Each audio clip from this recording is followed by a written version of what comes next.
And Summers harbored these grand thoughts, unaware that Aurora Morton was no longer the Aurora Morton of yesterday.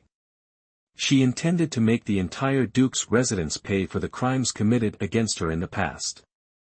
Moreover, Edward Morton had colluded with the Demon Clan, a crime punishable by the extermination of 9 generations. Duke Walter Grant would likely find it difficult to escape unscathed. Chapter 32, Movements from All Sides. Concubine has shown disrespect to the Duchess. 20 lashes as punishment, to be administered immediately. Then, take her to the woodshed. Aurora Morton spoke calmly, setting down her teacup.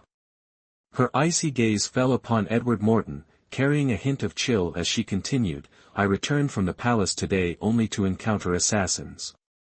Fortunately, by some miracle, I escaped with my life. If not, my demise would be of little consequence, but the implication of my father and our entire clan would be a grave sin indeed. Oh! Such a thing occurred. Edward Morton feigned surprise as he looked at Aurora Morton. Though his expression seemed genuine, it lacked any real concern, revealing his insincerity. I believe my father's love for me is true, and that he would never wish me harm. Perhaps father offended a colleague in court with frank words, leading to this attempt on my life. To avoid bringing shame upon you, father, I did not alert the authorities. Aurora Morton lowered her head, appearing frail and meek. Nothing in her demeanor betrayed the fact that she had single-handedly subdued more than a dozen fierce assassins. I am tired and will retire now. I only hope such an incident will not repeat itself. Otherwise, I fear father's future prospects may be jeopardized. With that, Aurora Morton didn't wait for Edward Morton's response. She allowed Beatrice Pearl to escort her away, truly exhausted after a long and eventful day. After Aurora Morton left, Edward Morton, irritated by Ha Di Nuong's cries of pain from outside, directed his anger at Victor Morton. This is the result you achieved with that hefty sum? Edward Morton's sleeve swept out, shattering a teacup at Victor Morton's feet. Father, that lowly wench must have colluded with someone powerful, otherwise, the Death-Pact Hall assassins would never have failed. Victor Morton responded, a tremor of fear in his voice. Could it be him? Edward Morton's gaze sharpened, a grave expression settling on his face. Since Aurora Morton's recovery, the Duke's residence had known no peace, and even his own disciples had encountered numerous misfortunes. Is father referring to, Victor Morton hesitated, then ventured, the Prince of Peace? These are turbulent times. Tread carefully. Edward Morton nodded, then added, that little harlot was born to be my bane. Sooner or later, I will personally end this blight. With a sharp cry, Edward Morton rose and stormed out. And Summer's wails were too piercing, like silent slaps from Aurora Morton. He could no longer bear to remain in the study. Within the general's mansion, joy and sorrow mingled. Aurora Morton's actions brought glee to some, such as the concubines of the various chambers. But others, like the 3 men in the study that evening and in Summer's confidants, harbored a bone-deep hatred for her. None of this, however, affected Aurora Morton's good mood. For the first time since her rebirth, she could enjoy a peaceful night's sleep. With Serena willingly offering herself, Blake King naturally enjoyed the favors of the beauty, leaving Ivy Morton locked away, cursing throughout the night and smashing countless precious porcelain pieces. Meanwhile, in the Prince of Peace's residence, Leonard Kent gazed at an embroidered handkerchief, a foolish grin plastered on his face all night, his eyes brimming with tenderness. In the Death-Pact Hall, Eric Gray personally executed and tortured to death more than a dozen assassins who had fled back to the hall, a joyful smile, like one who had recovered something lost, perpetually etched on his handsome face. Night, on the cool evening breeze, quietly drew its deep, dark curtain. As the first rays of dawn warmed the earth, the world seemed to warm with it. But who knew that within the seemingly unchanged Blake Kingdom, a silent transformation was underway? At the morning court, replacements were proposed for several seemingly minor official positions, which were, in reality, key posts. Despite Edward Morton's staunch defense, he couldn't withstand the resolve of several veteran officials, coupled with the emperor's approval. The imperial concubine's fall from grace had significant implications for the court. Without needing to dispatch investigators, Edward Morton understood that Aurora Morton's words the previous day were not empty threats. His hatred deepened, but he could only bury it within his heart. Duke's residence. Well done. The morning court had yet to adjourn, but Aurora Morton was already proceeding with her plan. In a small room, tucked away in a shadowy corner, stood a man wearing a grotesque Oni mask, its green fangs and claws a terrifying sight. This man was Noah, the eldest of the 12 earthly branches. Outwardly, he was a vice shop owner, now in his 30s. Known for his mature and steady demeanor, he headed the Central Command Order and served as Aurora Morton's trusted right hand. Emma has received the secret message and will return to the capital soon. After reporting on the court's affairs, Noah delivered this good news to Aurora Morton. Splendid. Aurora Morton's eyes reddened slightly, not from weakness, but because the 12 earthly branches were as dear to her as family. It's a shame they're gone. Don't grieve, Master. Our lives are gifts from you, sacrificing ourselves for you is only natural. No knelt on one knee, reserving such a posture solely for their master. Chapter 33, A Game of Fate Rise. Aurora Morton turned, her expression returning to its usual impassivity. Duty weighed heavily upon her, she couldn't afford to wallow in sentimentality, lest more loyal subjects perish. Cooperate fully with the Prince of Prudence. You must be forged into elite soldiers within 6 months. Time is short. Though reborn, her inability to return to her own body had shortened her lifespan. The Blake Kingdom faced internal strife and external threats. A wise ruler must be chosen swiftly to avert widespread war and suffering. In the shadows, No's figure vanished swiftly, as if they had never been there, leaving behind only unwavering loyalty. 3 days slipped through her fingers like sand. The new emperor's birthday approached, and nobles and officials bustled with preparations for the celebration, carefully weighing the significance of their gifts. With the new emperor's birthday came the summons for daughters of noble families to offer their congratulations, each harboring hopes of becoming an imperial consort or finding a suitable husband. Jewelry shops and silk merchants throughout the capital reaped the benefits. Since her abduction, Beatrice Pearl had not only attended to Aurora Morton but also diligently practiced self-defense. Despite her age, her rigorous training had yielded some proficiency. Aurora Morton could easily imagine Victoria Morton's plight within the palace these past 3 days. And summers at the general's residence found no peace either, with even the usually fawning Margaret Kane taking the opportunity to inflict further misery. Her situation was truly dire. Today was the 15th day of the month, and the star-reaching tower opened its doors, inviting guests to a contest of strategy. In her past life, Aurora Morton had longed to witness this event, but pressing matters had prevented her. Now reborn, she naturally had to experience the star-reaching tower. Thus, disguised as a man, Victoria Morton strolled casually towards the tower. Within the star-reaching tower, Victoria Morton made appointments with each floor's master, ascending from the 1st to the 10th floor with remarkable speed. As she prepared to meet the 10th floor master, a clear, melodious voice reached her ears. "Honored sir, our master invites you," a richly dressed attendant said respectfully, bowing to the disguised Aurora Morton. "Please lead the way." Aurora Morton rose, nodding farewell to the current floor's master with unruffled composure. The star-reaching tower had 10 floors. The higher one ascended, the fewer the rooms, but the more magnificent they became. The tower's owner was clearly no ordinary person. To occupy the 10th floor, one's skill must be exceptional. Few could ascend 5 floors in a single day. Legend held that reaching the 10th floor granted the fortunate the opportunity to meet the tower's enigmatic owner and engage in a life-or-death game. Aurora Morton's unprecedented speed in winning likely caught the attention of the 10th floor master. Following the guide, Aurora Morton rounded a corridor and, in the south hall, saw a man dressed in white, his appearance as gentle as jade, engrossed in a game of Go, a white piece held between his fingers, seemingly hesitant to place it. Though confined to a wheelchair, his disability did not diminish his refined demeanor. Life imitates Go, victory and defeat are clear. Why cling to the game, landlord? Aurora Morton settled in naturally, picking up a black stone and placing it decisively. The previously balanced board now tilted in Black's favor. Advance to attack, retreat to defend, holding the stones like a general's seal, on the battlefield, hesitation is a weakness. Landlord, your move.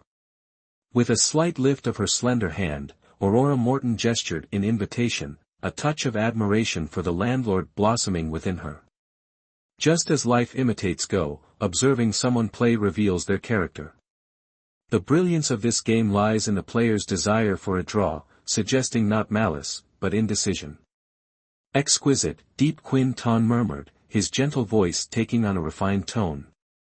He placed his white stone without hesitation, returning the game to a stalemate.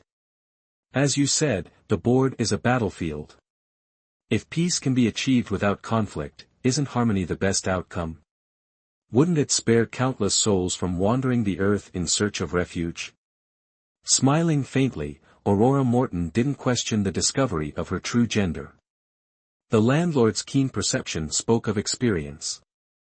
Owning such a grand establishment in the capital, unconcerned with profit and occupying vast acres, hinted at an extraordinary individual. While peace is ideal, survival dictates that the strong prevail, both in the world and on the board. As Aurora Morton spoke, she placed another black stone, revitalizing the game. Your skill humbles me, Eric Gray admitted, a hint of fondness in his eyes. Noticing Aurora Morton's puzzled look, he lowered his gaze, composing himself before continuing, Star-reaching tower uses Go to unite kindred spirits. Witnessing your mastery today, I believe the tower has found its true owner. Stella Marshall, Eric Gray called softly. The guide, Stella Marshall, presented a deed, bowing respectfully. Stella Marshall greets the new master. Landlord, your generosity overwhelms me, Aurora Morton declined, refusing such a lavish gift. This towering structure, reaching for the stars. I came here drawn to its symbolism. To simply gaze at the stars from within would fulfill my heart's desire. Despite Eric Gray's kindness, Aurora Morton hesitated to accept his favor. Unconditional generosity was rare, and debts of gratitude were the hardest to repay. Chapter 34, The Gift of Star-Reaching Tower. I'll be leaving the Great Flamed Kingdom's imperial capital soon, with no return date set. If you don't accept this star-reaching tower, I'm afraid it can only be sealed. Eric Gray spoke with a hint of regret, not coercion. You're not from the Great Flame Kingdom? Aurora Morton asked, raising an eyebrow. Does it make a difference? Eric Gray chuckled bitterly, truly wishing he wasn't, so he wouldn't carry this deep-seated grudge. The star-reaching tower doesn't inquire about origins, just as I haven't asked about your identity, Mississippi. Aurora Morton smiled gently, not pursuing the topic. He likely already knew her identity. As for his background and intentions, if they never met again, she needn't delve deeper. If you want to stargaze, it'll be a few hours yet. Why don't we play a game of chess? Eric Gray suggested, instructing Stella Marshall to prepare refreshments. What are the stakes? Aurora Morton's eyes flickered, slightly puzzled by his intent. If you win, miss, the star-reaching tower is yours. Eric Gray spoke casually, as if the tower were worthless. And if I lose, what do you want? Though confident in victory, Aurora Morton wasn't arrogant and naturally inquired. Then I ask you to manage this star-reaching tower for me, how about that? Eric Gray's elegant smile, like the moon in the sky, exuded nobility. Even a simple conversation with him felt like a spring breeze. With such stakes, it's like you're gifting me the star-reaching tower. We needn't play. Aurora Morton shook her head, perplexed by the familiarity she felt with this stranger. Looking into his sincere eyes, she couldn't refuse his offer. "I'll gladly accept. You can call me Liana. I can manage the star-reaching tower for you." Hearing the name, Liana, Eric Gray's eyes flashed, then quickly returned to their elegant composure. "My friends call me young Master Eric, my courtesy name is Jie. If you don't mind, Liana, you can call me Brother Jie." Brother Jie. Aurora Morton didn't hesitate. Though such intimacy was unusual for a first meeting, it felt right. "If you ever need anything, Liana, use this token at Heaven's Luck Gambling Hall, and someone will assist you." Eric Gray produced a rhombus-shaped jade pendant, a symbol of his status, and offered it to her. The jade was translucent and warm, clearly a cherished item. "Thank you, Brother Jie." Aurora Morton accepted it without close inspection, storing it carefully. Seeing the pendant, she understood Eric Gray's true standing. The Yi family's wealth was beyond measure, and as the heir, Eric Gray's movements were shrouded in mystery, more enigmatic than the family itself. Heaven's Luck Gambling Hall was no ordinary establishment, otherwise, she wouldn't have targeted it. Having his support would save her considerable trouble, a significant gain. Watching Aurora Morton smile, Eric Gray's gaze softened. The tension he'd felt dissipated when she called him Brother Jie, replaced by warmth. The night was cool, but their conversation flowed easily as they enjoyed the stars, the moon, and wine. In the early evening, Aurora Morton excused herself to return to the Duke's residence. As the fourth miss, she had to maintain her reputation until she gained true power. Besides, this half-day of leisure was a rare treat, and she had much to do.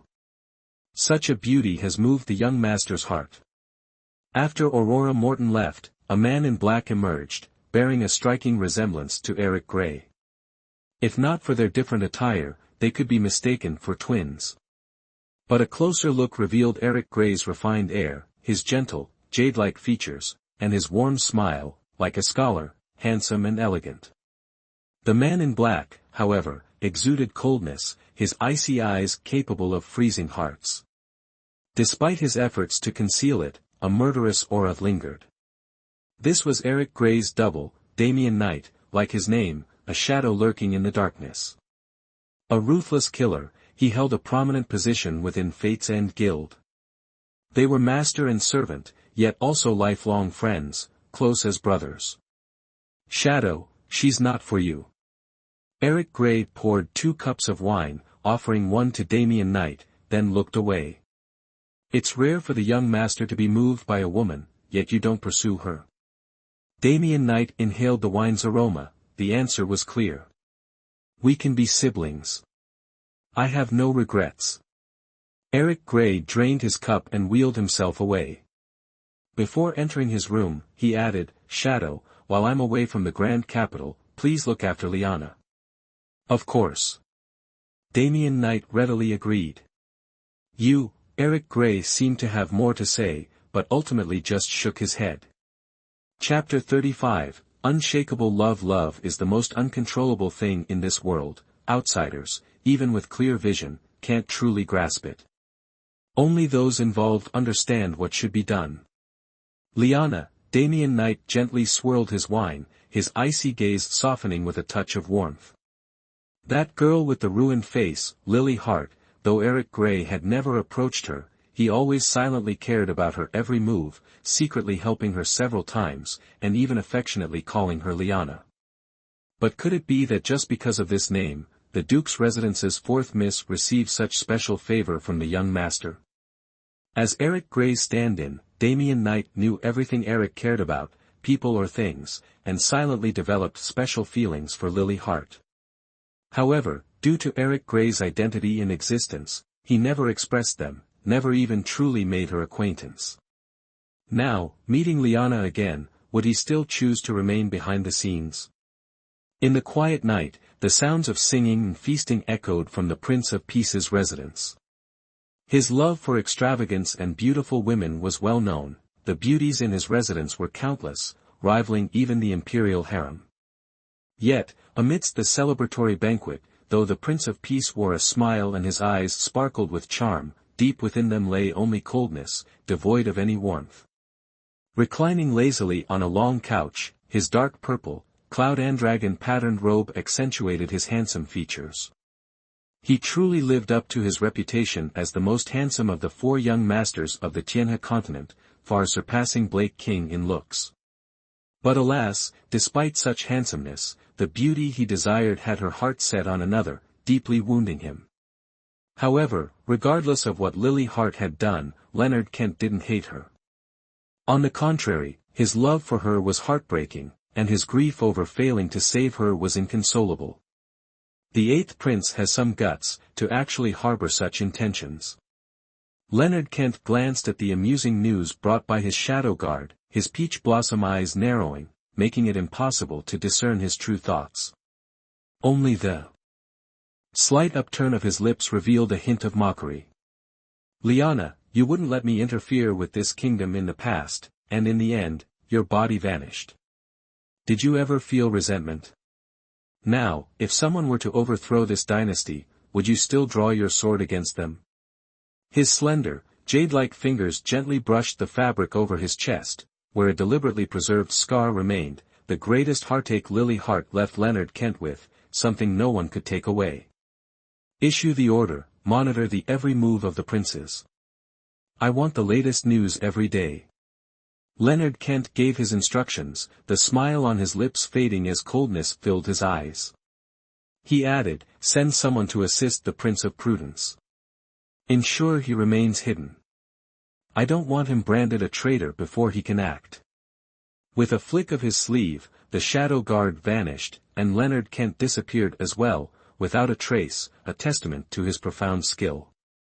In the long night, Aurora Morton, who couldn't recall when she last had the habit of sleeping early or waking late, was reviewing a stack of ledgers. The Duke's residence's income in recent years was staggering. Aurora Morton, unwilling to benefit others, naturally paid close attention to it. In the courtyard, the individual Aurora Morton had dispatched No Tam to fetch was diligently instructing Beatrice Pearl in martial arts. Left to her own devices, Aurora Morton lit a lamp and meticulously examined the ledgers. How elegant of the Prince of Peace to barge into a lady's chambers in the dead of night. Is this truly the conduct of royalty? Aurora Morton's voice, cool and resonant as a string of pearls, dripped with sarcasm from behind the curtain, her gaze fixed on the documents without lifting her head. Before the figure in the shadows could enter, Aurora Morton placed her hand on her knee, swiftly concealing the silver piece she held within her palm, tucking it into her sleeve. Ah, my dear Aurora Moore truly understands me. This royal life is utterly tedious. Even enjoying a simple fragrance must be done with such caution. Leonard Kent's captivating smile played upon his lips as his narrow, phoenix eyes glimmered with charm. His ethereal form descended, settling onto the long couch beside Aurora Morton, separated only by a low table, like an intimate young couple. Observing Leonard Kent's frivolous demeanor as he reclined upon her newly acquired couch, Aurora Morton's gaze flickered towards him, her pink lips pressing together in a complex expression. There was a time when Leonard Kent's mother was the most favored concubine in the imperial harem, and he, the most cherished prince of the Blake dynasty, the prime candidate for the throne. But a great fire, raging for 3 days and nights, consumed the harem, incinerating Leonard Kent's mother, who was then imprisoned by the late emperor. The original Aurora's face was also ravaged in that inferno. She was only 14 then, her beauty thrice what this body possesses. In a single night, their fortunes reversed.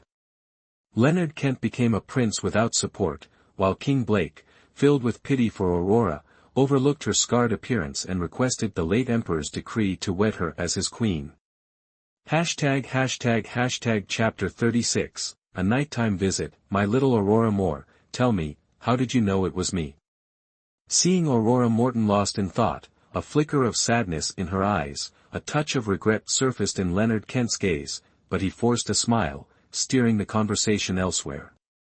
The Prince of Peace residence must be overflowing with gardenias, for your highness has become a walking, talking gardenia himself.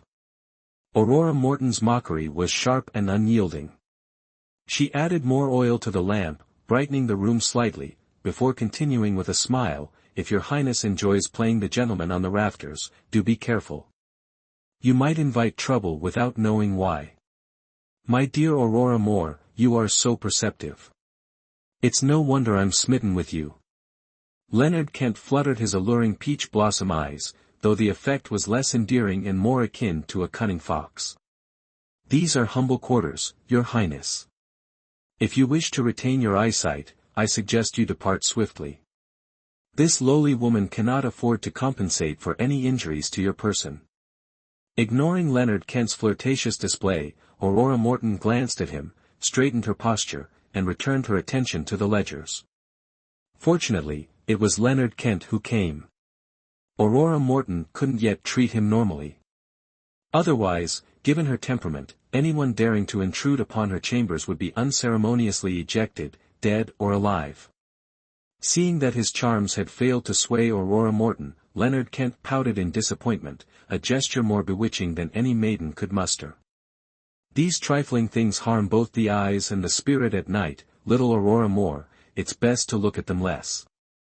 Snatching the booklet from Aurora Morton's hand and setting it aside, Leonard Kent leaned forward, resting his hands on the small table, his eyes, which should have been bright or flirtatious, fixed intently on Aurora Morton's beautiful face as he said with a smile, "Why don't we chat a bit? The night is long, let's not waste the spring. If your highness continues to be so impertinent, don't blame this servant girl for being impolite." After speaking, Aurora Morton truly wasn't afraid to resort to violence. Being a woman, being too fierce will make it hard to find a husband. Leonard Kent said flatteringly, but his body showed no intention of retreating. "This servant girl's affairs are not your highness's concern.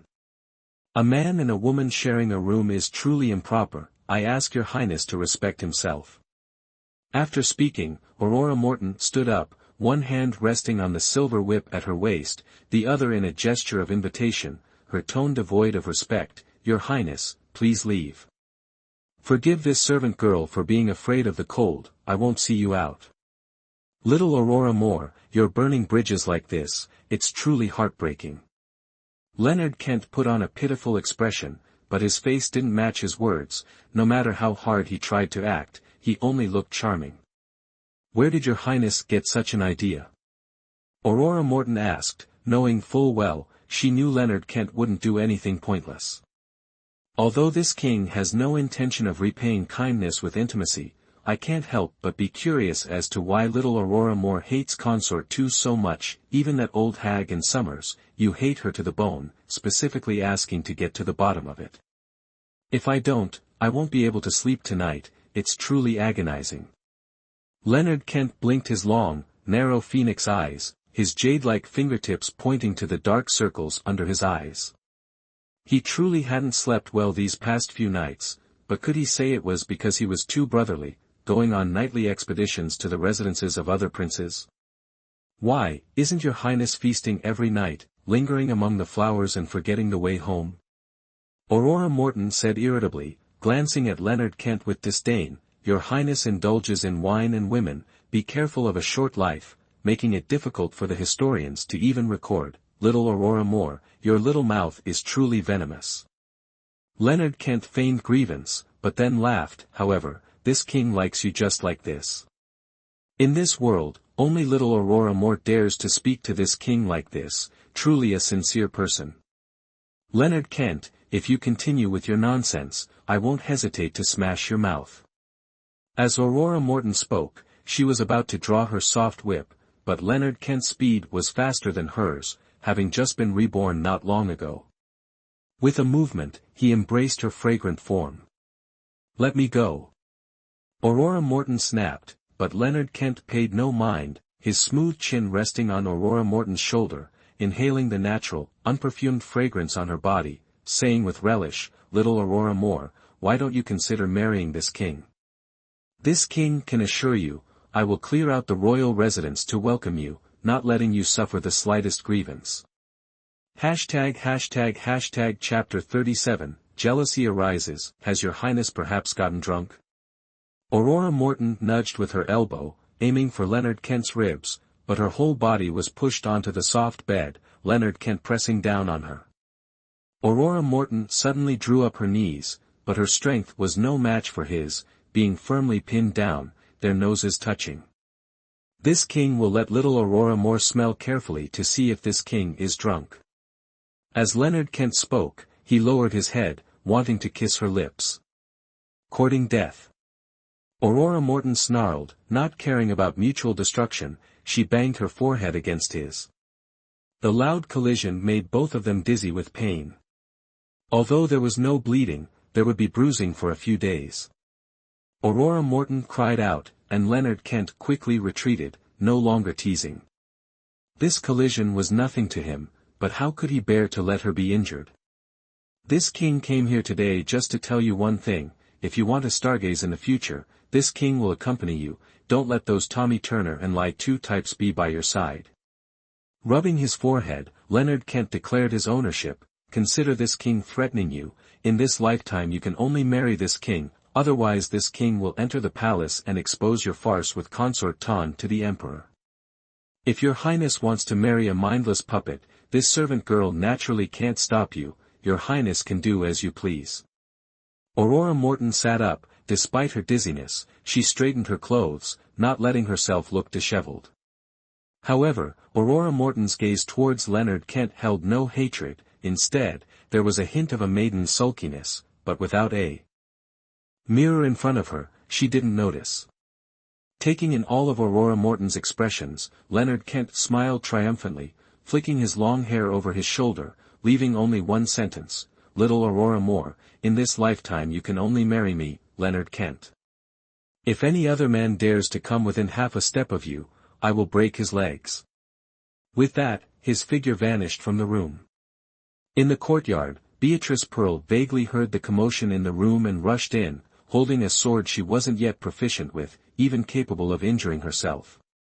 Her face was filled with worry, but she held a protective stance as she asked, "Miss, what happened? I seem to hear a noise." "It's nothing, I was just too tired and accidentally fell."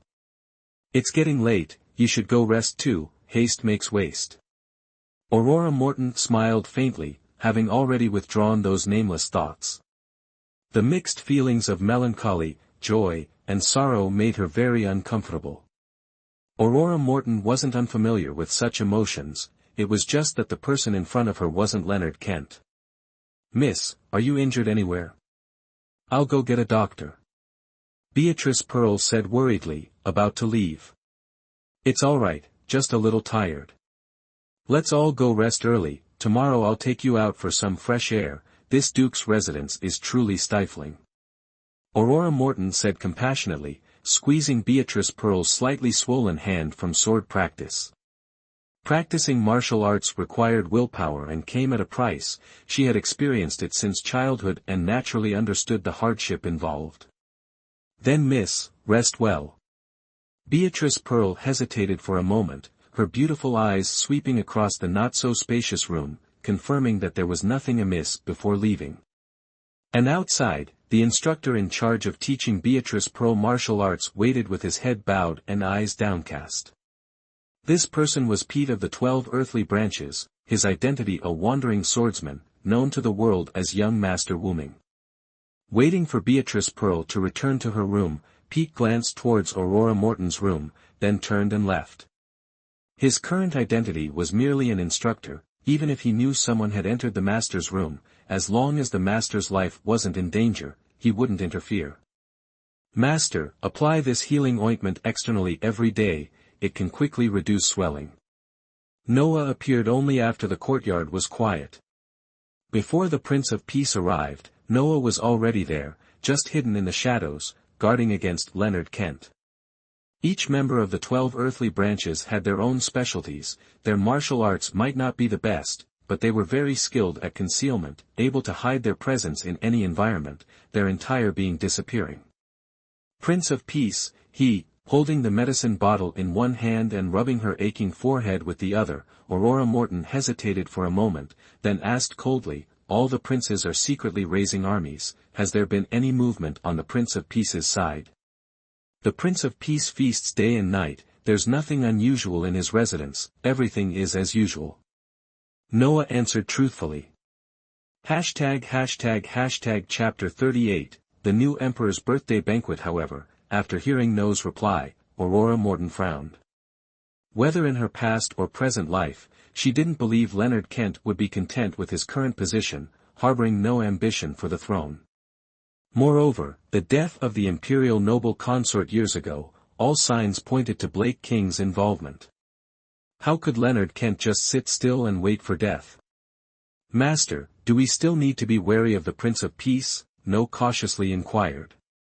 Increase the security, Aurora Morton sternly instructed, waving her hand to signal No to withdraw. But after No left, Aurora Morton sank into deep thought. Leonard Kent was unfathomable, even the 12 earthly branches and a central command order couldn't probe the secrets within the Prince of Peace residence. He would be the biggest obstacle to Oliver Kent's ascension to the throne. The Great Flame Kingdom can no longer endure constant dynastic changes. If the Great Vengeance has been avenged, are you willing to wander the world with me, indifferent to worldly affairs? Looking towards the starry sky outside the window, Aurora Morton murmured. Every time she encountered matters related to Leonard Kent, she always thought things through, finding it difficult to be decisive. Time slipped through her fingers like sand, and in a blink of an eye, the new emperor's birthday banquet arrived. The young ladies were all dressed in splendid attire, some plump, others slender and graceful, with rich fragrances, sparkling jewels, even more vibrant than the hundreds of flowers blooming in the imperial garden. Within the Harmony Palace, civil and military officials took this opportunity to network, their children becoming tools for forging alliances, seeking marriages, and consolidating their families. Father, I feel a little unwell and would like to go out for some fresh air. Aurora Morton curtsied slightly, maintaining proper etiquette as she greeted Edward Morton before stepping out of the Harmony Palace. She inherently disliked such occasions, and even more so, Edward Morton's eagerness to introduce her to others, as if peddling goods. Seeing Aurora Morton turn and leave without waiting for his reply, Edward Morton's face turned pale with anger, yet he still had to force a smile at the other officials. General, you are truly blessed. First, you had Consort Z who enjoyed the Emperor's favor and conceived a dragon heir. Now, you have the beautiful fourth Miss, surely bringing more joy to the General's household, the Minister of Revenue said with a smile.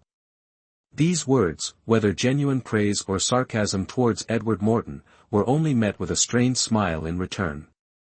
I heard that the fourth Miss was once betrothed to the young master of Duke Henry Archer's residence, but unexpectedly, the Minister of Rights truly hit a nerve. Seeing Edward Morton's face darken, he quickly changed his words, it's young Master Norton's misfortune. The beautiful fourth Miss of the Duke's residence must be matched with someone more worthy. My colleagues are jesting. My daughter has a cold personality. Although she has beauty, she lacks talent. I'm afraid she doesn't have the fortune to meet a noble person. Edward Morton clasped his hands, turning to walk elsewhere, avoiding hearing words that made him want to cough up blood.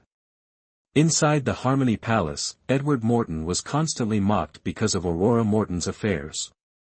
Who told him that his two legitimate daughters, one had fallen out of favor with the Emperor, and the other had been rejected on her wedding day? Although they didn't dare to gossip openly, they still had to taunt him. On the other side, Aurora Morton sought a quiet place, but to no avail. As the daughter of the Duke's residence, her status was second only to the royal family, naturally causing countless people to be envious.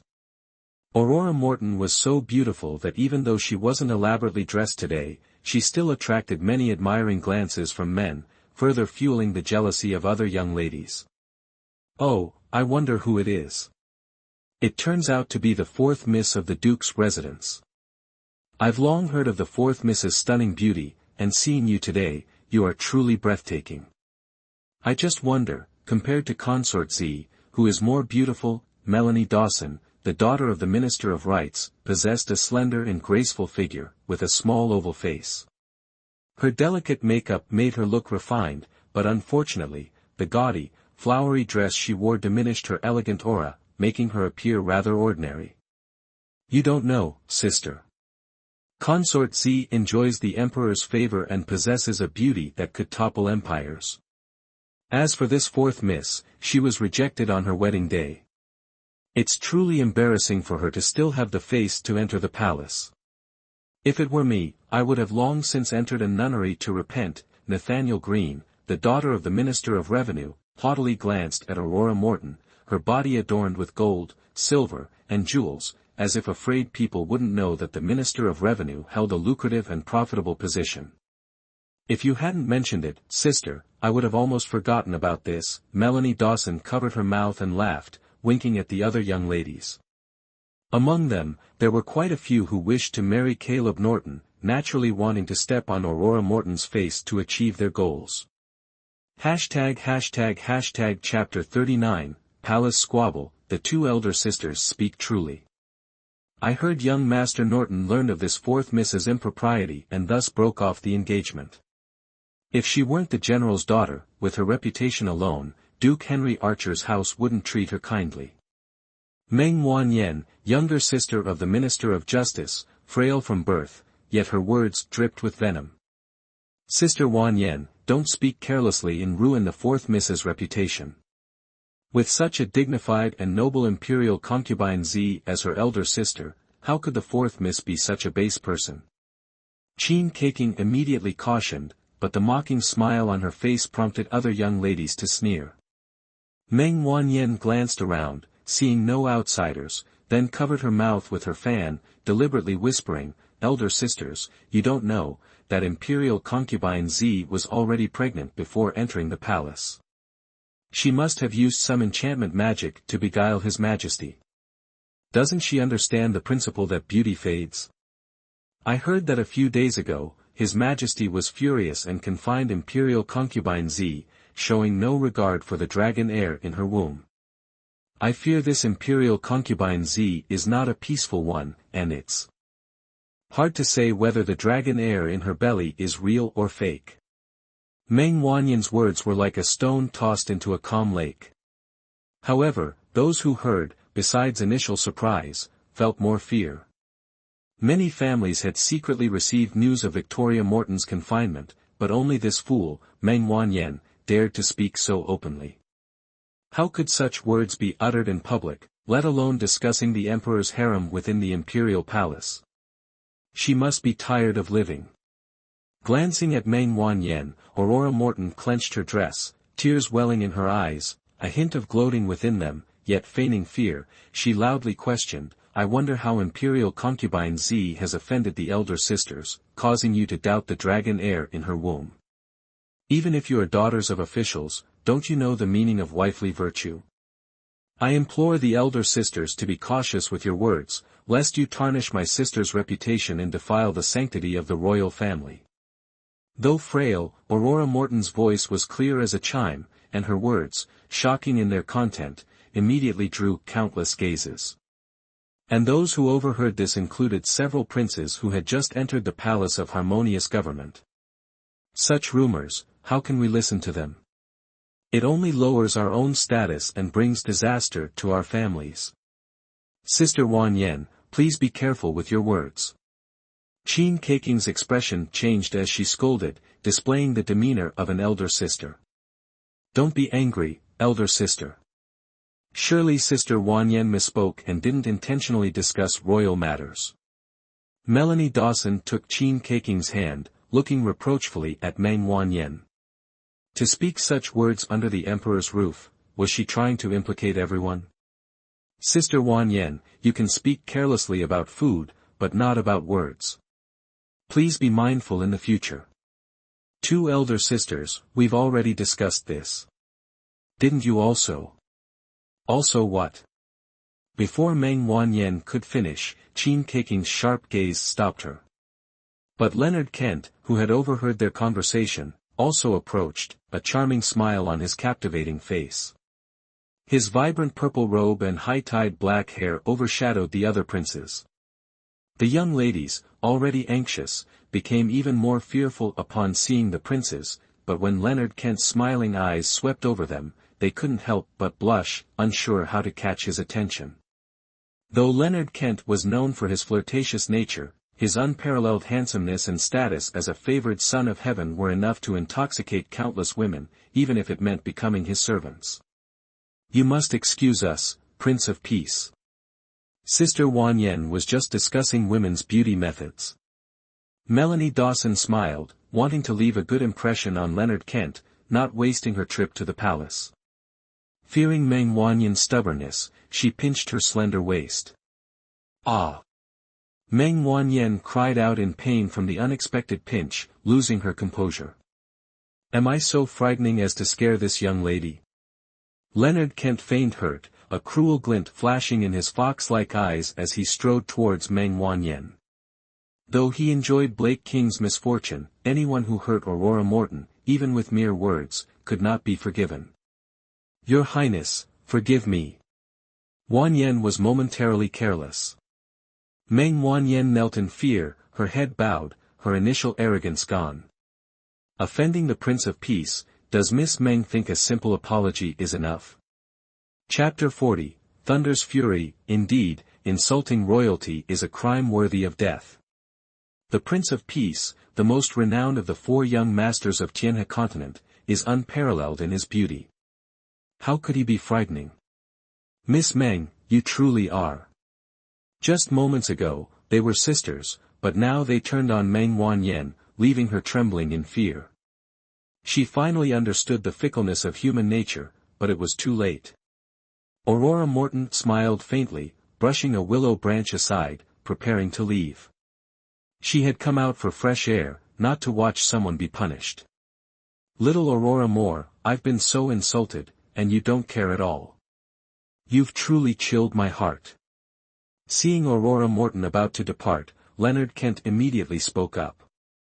She was the key player, how could she leave? Taking a long stride, he pulled Aurora Morton to his side, gently shaking her arm like a child begging for candy, making it hard to suppress a laugh. But the surrounding noblewomen lowered their heads, not daring to speak. Anyone who dared to laugh at the Prince of Peace probably hadn't been born yet. "Prince of Peace, please conduct yourself with propriety." Aurora Morton glanced at him coldly, unafraid of Leonard Kent's status, her reminder icy. "I am smitten with little Aurora Moore and wish to take you as my principal wife. How can you be so cold to me?" Leonard Kent's performance intensified, even dabbing at the corner of his eye with his sleeve as if Aurora Morton had wronged him. Though inwardly annoyed, Aurora Morton understood her current position. Confronting the Prince of Peace would only make her a laughingstock. Her beautiful eyes swept over the noblewomen. Aurora Morton leaned over, retrieved a silk handkerchief from her waist, and wiped Leonard Kent's dry eyes.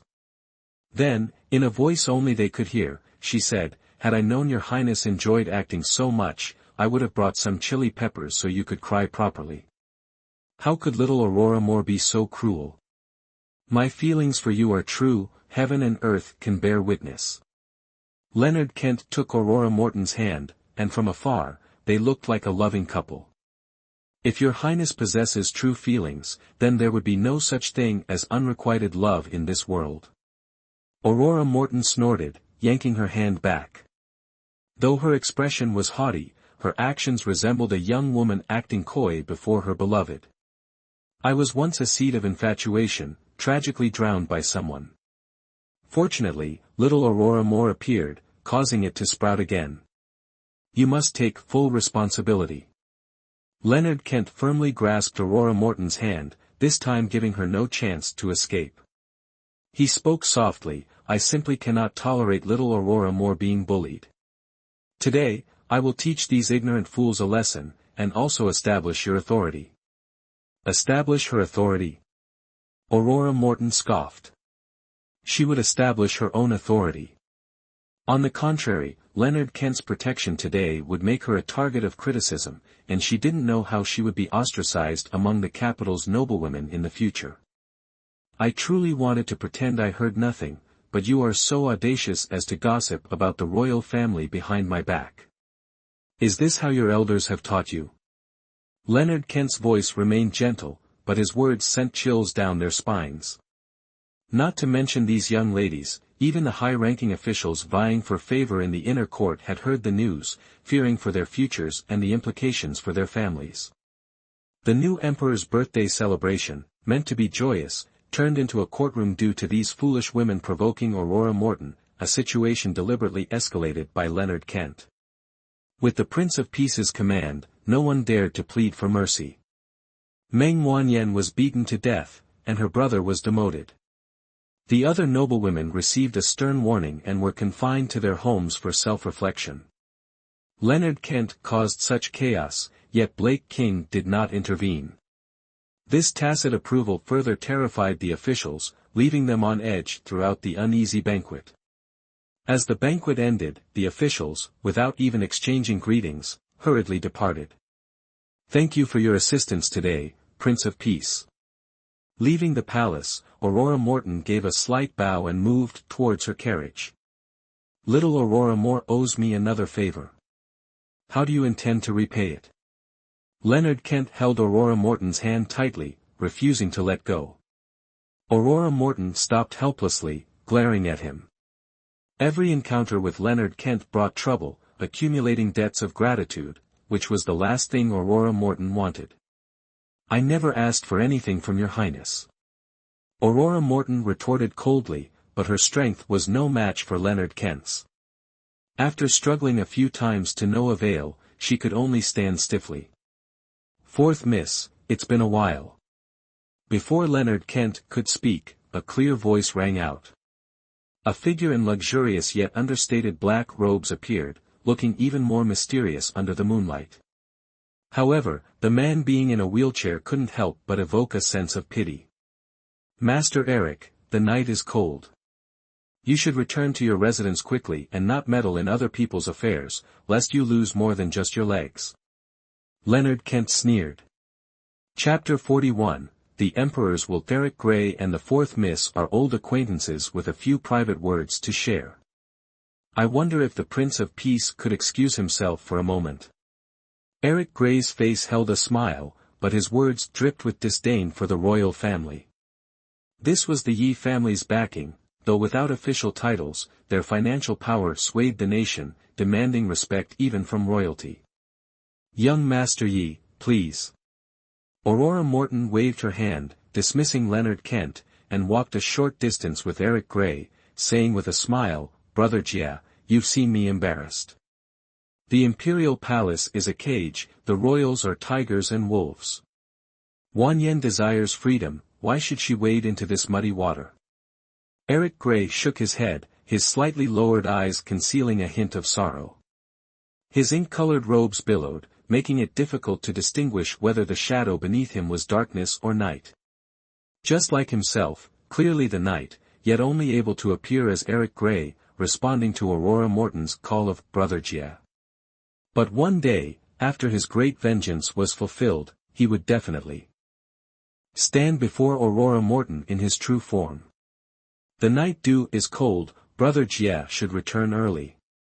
Reaching out to adjust the thin blanket on Eric Grey's knees, Aurora Morton spoke gently. "If you don't wish it, I can take you away, give you a new life, Brother Jia. Life is full of hardships. Some things must be done. As a person, one should live in the present. Wanyan hopes to rely on herself to earn a new life." Aurora Morton interrupted Eric Grey, remembering the affection in his words today, but unable to accept. Under the moonlight, Eric Grey looked at Aurora Morton's resolute expression, clearly delicate and needing protection and love, yet possessing a strong backbone no less than a man. She possessed an elegant air, like a celestial being under the moon, not to be trifled with. "Tomorrow I will leave the grand capital. If you need anything, go to Heaven's Luck Gambling Hall, Damian Knight will protect you for me." After saying this, Eric Grey waved for his servants to push him away. Perhaps, he wouldn't need to wait that long, perhaps he could use his true identity to be by Aurora Morton's side. Watching Eric Grey's retreating figure, Aurora Morton couldn't help but sigh, feeling a little puzzled. Clearly the same person, why did different clothes evoke such different feelings in her? At this time, within the imperial palace, the banquet had dispersed, the princes and officials had departed, but the inner court was far from peaceful. The emperor's birthday feast had become the subject of widespread rumors, an invisible cuckold's cap weighing heavily on Blake King's head. His expression was as dark as ink, almost capable of writing characters with a brush. "Your Majesty, it's just rumors, they can't all be believed." Beside Blake King, Serena, dressed in red, appeared even more gentle. Her soft words, like a gentle breeze, only fueled the flames of Blake King's anger. "Can't all be believed?" Blake King's eyes were cold as he looked toward Serena, only to find her head bowed, seemingly unconcerned about the matter. Rumors couldn't all be believed, but they couldn't be entirely dismissed either. Matters concerning the royal bloodline couldn't be treated lightly. Over 100 palace lanterns illuminated the mystic palace brightly, but even so many candles couldn't dispel the chill and gloom emanating from the emperor. Victoria Morton, once the most favored consort and the only one carrying the dragon's heir, was destined to become empress and rule the 6 palaces. Yet, because of an Aurora Morton abandoned by the duke's residence, she was confined, her former favor gone. She had intended to use Blake King's birthday feast to regain his favor, but the emperor's heart was unpredictable. Victoria Morton didn't even have the opportunity to leave Mystic Palace. Unexpectedly, not long after the banquet ended, Blake King arrived with his new favorite, Consort Ton, leaving Victoria Morton kneeling on the floor for nearly half an hour. Blake King played chess with Consort Ton, though he didn't utter a single word of reproach, his actions made Victoria Morton grind her teeth. Had he entered the wrong palace? Victoria Morton would rather deceive herself than believe that Blake King was deliberately making things difficult for her. Her kneeling back was drenched in sweat, yet she hadn't uttered a single plea to rise. It wasn't pride, but a gamble on Blake King's affection for her, hoping her obedience would restore his favor. "Your Majesty, I lose." Serena held the black piece, hesitating for a long time before placing it down, shaking her head softly. "Your skills have improved considerably, my dear. Having only learned for a few days, you can already play dozens of moves with me. With more time, you will surely be my equal." Blake King's mood was quite good. Though Serena's skills weren't exceptional, he deliberately yielded. Meeting someone who dared to play chess with him, without flattery, naturally increased his fondness for her. "Your Majesty flatters me. The essence of chess lies in enjoyment. If we focus on winning or losing, it's truly a waste." Ordering the chessboard to be cleared, Serena personally poured tea for Blake King, sitting beside him and peeling fruit. Life is like a game of chess, breaking formations, and being reborn. Naturally, one must discuss victory in defeat. Blake King disagreed, expressing his own viewpoint. In front of Serena, he was more relaxed and at ease. Chapter 42, Utter disgust. As a woman, I need only learn to be a proper lady. Excessive intelligence in a woman can easily lead to the loss of her true heart. If she falls into precarious circumstances, wouldn't the gains be outweighed by the losses? Handing half of a peeled tangerine to Blake King, Serena smiled and said, "Your Majesty, as a man, a warrior on the battlefield, and the emperor ruling over the world, you are naturally different from me. Your strategic considerations cannot afford missteps. Every move must be meticulously planned. I never expected such depth of character from you, Serena. It makes me cherish you even more." Blake King's gaze softened as he reached across the table to take her hand. "Your Majesty, please, don't let others see us like this." Serena's eyes flickered towards Victoria Morton, whose face was contorted with resentment. A faint blush colored her calm features as she murmured, "My blessings are meager, I cannot bear another visit from the heavenly stork. With me here, who would dare?" Blake King's voice suddenly turned icy. He finally glanced at Victoria Morton, whom he had been ignoring, but remained silent for a long moment. "Your Majesty, the noble consort is with child. Kneeling on the cold floor for so long could harm the imperial heir. What shall we do?" The servant kneeling beside Victoria Morton, seeing that the Emperor had finally noticed them, quickly pleaded. Unexpectedly, Blake King flew into a rage, roaring, "Someone, drag this insolent servant out and beat her to death." Already in a foul mood, hearing the words, "imperial heir," only darkened the clouds gathering around him. How could he not be furious? Numb from kneeling, and without the support of her servant, Victoria Morton swayed and collapsed to the ground. Clutching her swollen belly, tears welled in her eyes as she looked pleadingly at Blake King, her gaze softening. "Your Majesty, please allow Consort Z to rise." Serena sighed softly, unable to bear the sight of Victoria Morton. She spoke gently, "Although Sister Z Consort has offended your Majesty, she carries the imperial heir and is a meritorious subject of the Great Flame Kingdom." Looking at her belly, perhaps it's twins. Victoria Morton had entered the palace 3 months prior, yet she was nearly 6 months pregnant. This was the reason Blake King had elevated her to consort and favored her above all others in the harem. But now, her protruding belly was an eyesore to him. Without affection, how could there be true love? How could he trust that Victoria Morton, who had always lived outside the palace, had remained chaste for him? It was Victoria Morton who had initially made the advances, Blake King had merely accepted the beauty's favor. Thus, Victoria Morton's virtue remained questionable. Serena's words undoubtedly reminded Blake King of the rumors circulating within the palace that day. The thought of him, the Emperor, becoming the laughingstock of his court after dinner, all thanks to Victoria Morton, made his blood boil. Whosever child it was, it could not stay. A cruel glint flashed in Blake King's eyes, which Serena noticed but did not react to. Victoria Morton, oblivious, called out softly, "Your Majesty, I," stroking her belly. Victoria Morton hesitated. In the past, such a gesture would have evoked Blake King's sympathy. His handsome face cold, Blake King walked over to Victoria Morton. She eagerly reached out, not forgetting to cast a provocative glance at Serena. But instead of support, she found her chin gripped tightly in his hand. "Your Majesty, you're hurting me," Victoria Morton cried out in fear, trying to pull away, but her body was too heavy, and she dared not move too much. "You wretch, you best behave yourself, or I will not spare you." Blake King snorted, flung her hand away, and turned to leave, seemingly unwilling to look at her again. Once, he had delighted in Victoria Morton's allure, now, it was a source of shame. "Your Majesty." Unaware of the reason for Blake King's sudden anger, Victoria Morton was completely distraught. Before she could chase after him, her arm was caught, not too forcefully, but enough to restrain her. "His Majesty is enraged.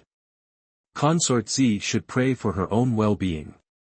Perhaps you might still be able to deliver this, child of questionable parentage." Serena's voice was low, her cold gaze fixed on Victoria Morton's pale face. If it hadn't been for the opportunity to kill Master's murderer, she would never have caught Blake King's eye and become his plaything. Impossible. His Majesty favors me, and he loves this child even more. He wouldn't. Victoria Morton shook her head repeatedly, the hair ornaments clattering coldly against each other, a hollow echo of her unconvincing words. Her eyes, still wide with fear, met Serena's hateful gaze, and she suddenly screamed, "It's you. It must be you, you wretch. You bewitched His Majesty and made him misunderstand me. I won't forgive you. Could it be, noble consort, that you wish to kill me?" Serena smiled elegantly, pure as a summer lotus. Her words, light as the wind, only fueled Victoria Morton's frenzy. Chapter 43, the disgraced consort Mu Ziyuan yanked the golden hairpin from her hair, gripping it tight, her eyes burning with hatred as she hissed at Serena, "I'll ruin your bewitching face, and we'll see how you seduce His Majesty then, how you dare compete with me for his favor." With a vicious lunge, she thrust the hairpin toward Serena's face. But Serena, one of the 12 earthly branches, was a force to be reckoned with. If not for her past concern for innocent lives, even Blake King would struggle to control her, let alone the frail, chicken-like Mu Ziyuan. Planting her feet, Serena deftly caught Mu Ziyuan's wrist, guiding the hairpin towards her own chest as she shrieked, "Help! Consort Z has gone mad. She's trying to kill me. Guards, protect me." The moment her cries rang out, the palace servants and guards reacted, just as the sickening thud of metal-piercing flesh reached their ears. Crimson blood bloomed across Serena's chest, a vibrant, horrifying flower. "I didn't do it. She grabbed my hand, Mu Ziyuan stammered, her face ashen, stumbling back as the servants rushed to Serena's side. A chilling smile played on Serena's lips. With a subtle flick of her wrist, a pearl dislodged from the hairpin, landing precisely in Mu Ziyuan's retreating path. A scream ripped through the air as Mu Ziyuan crashed down, her stomach slamming against the wooden armrest of a chair. Blood trickled down, and chaos erupted. "Quickly, summon the imperial physician. Save Consort Z, save the prince." Serena murmured, her brow furrowed, supported by servants but unable to stand. Before succumbing to unconsciousness, she managed these words, a faint, knowing smile gracing her lips, a silent satisfaction only those who truly knew her could decipher. Master, though I cannot yet avenge you, I have made your enemy pay. As long as I live, they will never know peace. With this silent vow, Serena fell into darkness. When Samuel Crane, the commander of the Imperial Guard, arrived at the chaotic scene in Huanzi Palace, he immediately ordered Serena to be taken to Huan Palace, summoned physicians for both consorts, and reported the incident to Blake King. The moon hung high, a gentle breeze whispering through the air, unable to dispel the stench of blood in the Imperial Palace, nor the lingering resentment of a vengeful spirit. At the Duke's residence, back in her small courtyard, Aurora Morton changed into a light, moon-white robe. Troubled by Leonard Kent's persistent attentions, she fetched a jar of unfiltered wine, settling down in the courtyard to drink and watch the moon. Her solitude, however, was short-lived. Victor Morton arrived, uninvited, in her quiet courtyard. Aurora Morton glanced at her unwelcome stepbrother, feeling nothing but disdain for him. "This is a humble abode. Speak your mind, Minister Lang. Men and women should not sit together after the age of 7. Forgive me for not being able to entertain you for long," Aurora Morton stated bluntly, effectively dismissing him. Forced to reveal his intentions, Victor Morton abandoned his bureaucratic facade. "My mother and your father have been together for nearly 20 years. The position of the Duke's residence's mistress is vacant, and a decision must be made." "And what does that have to do with me?" Aurora Morton scoffed, turning to leave. "If my mother takes the position, she will surely treat you well. You are of marriageable age, and my mother will meticulously arrange your marriage. After all, a good marriage is a woman's greatest happiness," Victor Morton hastily added, blocking her path. "Do you truly believe, Minister Lang, that I, Aurora Morton, who fears not even my own father, need the assistance of a woman of no consequence?" Aurora Morton shot him a disdainful look, finding it tiresome to converse with such an arrogant fool. "Aurora Morton, don't be ungrateful." Victor Morton roared, his anger flaring. "Concubine is inside. Out of pity for her years of managing this household, I wouldn't mind finding her a companion," Aurora Morton replied without turning back, entering her chambers, not even bothering with a farewell. Her heart was restless tonight, yearning for solitude, only to be disturbed. It seemed the Duke's residence had too many idle hands. It was time for a house cleaning. In the following days, Aurora Morton maintained a strict routine. Outwardly, she oversaw the Duke's residence's businesses and instructed Beatrice Pearl in swordsmanship. Today, however, she ventured out alone, under the guise of inspecting shops, to assess the state of the common people. Reborn into this life, Aurora Morton aimed not only to record Blake King's tyranny in history but also to protect and prosper this land. Seated in her carriage, dressed in men's attire, one hand resting on her knee, the other holding a book, she studied preventative medicine, her thoughts drifting. Her covert arrangements had progressed smoothly these past few days, with more eliminations planned for tomorrow. Victor Morton, foolish enough to be manipulated by Edward Morton into plotting her assassination, had the audacity to seek her cooperation that very afternoon after the incident. Such a nuisance needed to be dealt with swiftly. Chapter 44, Settling the Refugees Suddenly. The carriage halted in the middle of the road. "What's happening?" Aurora Morton lowered her book, her voice clear and melodious. "Master, a group of refugees is surrounding the Prime Minister's carriage." "Should we?" the coachman inquired respectfully. "Oh." Aurora Morton responded softly, her jade-white hand lifting the curtain to peer outside. She saw over 100 refugees, their clothes ragged and faces grimy, encircling Edward Morton's carriage. The pungent odor emanating from them reached her even from a distance, a testament to their dire situation. A flicker of annoyance crossed Aurora Morton's beautiful eyes. She had painstakingly helped Blake King conquer this kingdom, exhausting herself to appease the people and establish peace, yet under his tyrannical rule, everything had been destroyed, plunging the entire kingdom into misery. At this rate, the Great Flame Kingdom would self-destruct before any foreign invasion. "Pull over and wait," Aurora Morton commanded, settling back inside. With the refugees causing chaos in the capital, she wanted to see who was capable of handling this situation. The people's anger escalated quickly. Edward Morton offered no words of comfort, and his guards' threats only exacerbated the situation, pushing it towards the brink of chaos. A slight smirk played on Aurora Morton's lips. Even without looking, she understood. Appeasing the people wouldn't be difficult for Edward Morton, but he was deliberately inciting their anger, proving himself a valuable strategist for the Demon Clan. The agitator within the crowd was likely also in league with him. "Giddy up." The sound of approaching hooves caused Aurora Morton's delicate brows to furrow. The sound came from both ends of the alley, suggesting two groups. Peeking through the curtain, her brows furrowed even deeper, almost disappearing.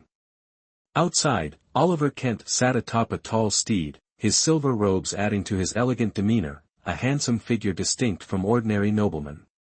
Unfortunately, compared to the approaching Leonard Kent, he immediately lost some of his noble air. Both were princes, yet Leonard Kent, regardless of his posture, commanded attention. He exuded an innate nobility that inspired awe, something Oliver Kent lacked. "That bastard, what is he doing here?" Aurora Morton cursed Leonard Kent under her breath.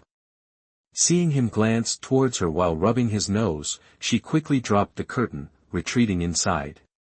"Sixth Imperial brother, how leisurely of you to be here," Oliver Kent greeted, his clasped hands and gentle demeanor maintaining a semblance of composure. "Just out for a stroll, happened to pass by," adding a bit of excitement, Leonard Kent replied, smoothly running a hand through his hair. His purple robes shimmered under the sunlight, the embroidered golden dragons catching the light, mirroring the gleam in his eyes. "In that case, I won't disturb Sixth Imperial brother any further." Oliver Kent didn't linger, whipping his horse forward. The crack of the whip silenced the noisy crowd momentarily. He stood tall and imposing, his voice ringing out, "I am the Prince of Prudence, Oliver Kent. You are all citizens of the Great Flame Kingdom, sheltered by the Blake dynasty. If you have grievances, petition the magistrate. Why surround the Prime Minister's carriage, violating the law?" Oliver Kent's words silenced many, fear quelling their unrest. Cries of "Long live the Prince" echoed. However, a bold voice shouted from the crowd, "Your Highness, Prince of Prudence, you don't understand. We are refugees from outside the grand capital, our homes destroyed by natural disasters, leaving us wandering and destitute. The imperial relief supplies, not a single grain of rice, not a single coin, has reached us. Those who filed complaints were beaten to death in court. We truly have no other recourse but to plead with the Prime Minister to inform His Majesty." As the words faded, many knelt, the initially chaotic crowd now weeping. Among them were the elderly, the frail, and the sick, a truly heartbreaking sight. If you have accusations, there is a place to file complaints at the Ministry of Justice. Acting like bandits is not the behavior of loyal citizens, Oliver Kent declared, his displeasure evident. If not for the need to appease the public, he likely wouldn't have uttered another word. Your Highness, we are not intentionally causing trouble, we are driven to desperation. An old woman clutching an infant knelt, crawling forward a few steps. Her tattered clothes barely covered her, revealing patches of dirty skin, and her torn shoes exposed bloodied feet. Hashtag Chapter 45, teasing words. The old woman, seemingly oblivious to the flicker of disgust on Oliver Kent's face, bowed reverently as if before the Buddha, then spoke. Before the Grand Court of Justice, men skilled in martial arts lurk in the shadows, striking down any petitioner, young or old, male or female, leaving them dead or crippled. Younger folk are taken, none know where. Driven to desperation, we resorted to this, not out of rebellion, but to beseech the Prince of Prudence to intercede for the people. We beg the Prince of Prudence to grant the common folk a way to live. We beg the Prince of Prudence, in his great compassion, to save us wretched souls. We beg the Prince of Prudence. The people's pleas echoed endlessly. Oliver Kent, astonished, hadn't expected such deceit beneath the Emperor's very nose. So many refugees flooding the grand capital, yet the officials remained unaware. People suffered at the court's doorstep, yet officials turned a blind eye. How could the great flame kingdom endure? Someone. Oliver Kent snapped, a flicker of anger crossing his elegant features. Issue the command, erect tents before the Prince of Prudence residence, distribute food and medicine. I will not allow another subject of the great flame kingdom to suffer. The Prince of Prudence is a living bodhisattva. The Prince of Prudence is wise. 10,000 years to the Prince of Prudence. The refugees' excited voices rose. Mostly common folk, they were naturally grateful for such kindness. Oliver Kent's method of winning hearts and minds was undeniably effective. Though these were merely useless refugees, winning their support was key, and Oliver Kent had seized the perfect opportunity. Even if other agendas lurked among them, they couldn't incite the populace in this situation. Beside him, Edward Morton bowed, his face grim. I must enter the palace to see His Majesty. I wonder if 6th Imperial brother. Oliver Kent, having settled the refugees, saw Leonard Kent hadn't left. Puzzled, he inquired. 8th Imperial brother concerns himself with the people. I, being idle, will not accompany you. Leonard Kent lounged in his saddle, seemingly unaffected by the sights and smells, his expression serene. Then I shall trouble 6th Imperial brother another day. Farewell. Oliver Kent clasped his hands, glancing at Edward Morton with disdain, yet still asked, Does the Prime Minister intend to join me at the palace, or do you have other matters? This official, naturally, will accompany the Prince of Prudence. Edward Morton wiped the thin sweat from his brow, glancing at an old man among the refugees, killing intent flashing in his eyes. What use was a man who failed to perform his task? The old man collapsed, sweat pouring down his face, unable to even weep. The clatter of hooves faded, the refugees led away by Oliver Kent's guards. Only then did Leonard Kent spur his horse towards Aurora Morton's carriage. Escape was impossible. His riding crop lifted the curtain. Leonard Kent grinned, the sunlight enhancing his masculine aura, his handsome features undeniable. Little Aurora Moore, it's been so long. I've missed you terribly. These words, spoken to another woman, would have sparked countless affections, but Aurora Morton remained indifferent, her gaze cold. Your Highness wishes to die, this official is willing to assist. Aurora Morton's icy glance met his, her stunning beauty undiminished. Her red lips parted, her voice clear as jade, yet her words stunned Leonard Kent. If your Highness wishes to hang, I shall offer 100 yards of white silk. If your Highness wishes to take your own life, I shall have a dagger crafted of pure gold. If your Highness wishes to drown, I shall generously raise the city's river level by 3 feet. However your highness wishes to die, I shall wave my handkerchief in farewell. If I wish to drink myself to death amidst the pleasures of the flesh, what then, little Aurora Moore? Leonard Kent's lips twitched, his eyes twinkling. Someone, escort his highness to the fragrant jade pavilion. Aurora Morton snapped, unwilling to waste further time, flinging the book in her hand like a hidden weapon. Leonard Kent dodged, then ordered, return to the residence. Watching the carriage depart, the fragrant trace of her presence lingering, Leonard Kent's smile deepened. His lang nhi grew ever sharper, yet even more endearing. How could he let her go? Witnessing his lord's love-struck expression, Lin Duc, his close guard, nearly fell from his horse. Had he not constantly attended Leonard Kent, he would have believed the man an impostor. Clearing his throat, Lin Duc rode forward, respectfully asking, "My lord, are we to proceed to the fragrant jade pavilion?" Chapter 46, The Emperor's Suspicions. It's just your future wife being jealous, don't mind her. Leonard Kent chuckled, initially intending to visit the fragrant jade pavilion, but changed his mind. Future wife? Lin Duc hadn't reacted yet, only looking in the direction of Leonard Kent's gaze a moment later. Although he didn't see any carriage, he still asked doubtfully, "Gia, are you referring to the fourth miss of the general's residence?" Idiot, who else could it be? Leonard Kent rapped Lin Duc on the head in exasperation. If he didn't know Lin Duc's straightforward nature, he would have thought he was being sarcastic, not simply receiving a light punishment. Return to the residence. Yes, Gia. Lin Duc rubbed his forehead, urging his horse to follow, while inwardly thinking, this fourth miss doesn't seem to like Gia, even wishing for his death, so why is Gia so determined to marry her? Having never experienced love, Lin Duc naturally didn't understand the mystery within, and also missed the moment Leonard Kent's handsome face darkened as he turned around. Lyanna, in her past life, she swore to live and die for Blake King, protecting the realm, yet her body was shattered in the end, all for the sake of love. In this life, why did she choose Oliver Kent? Could it be that I, Leonard Kent, hold no weight in her heart? Am I so insignificant? I fear that neither of her choices will be as she desires. Blake King is tyrannical and ruthless, even if I keep my promise, he won't be able to hold on to the realm.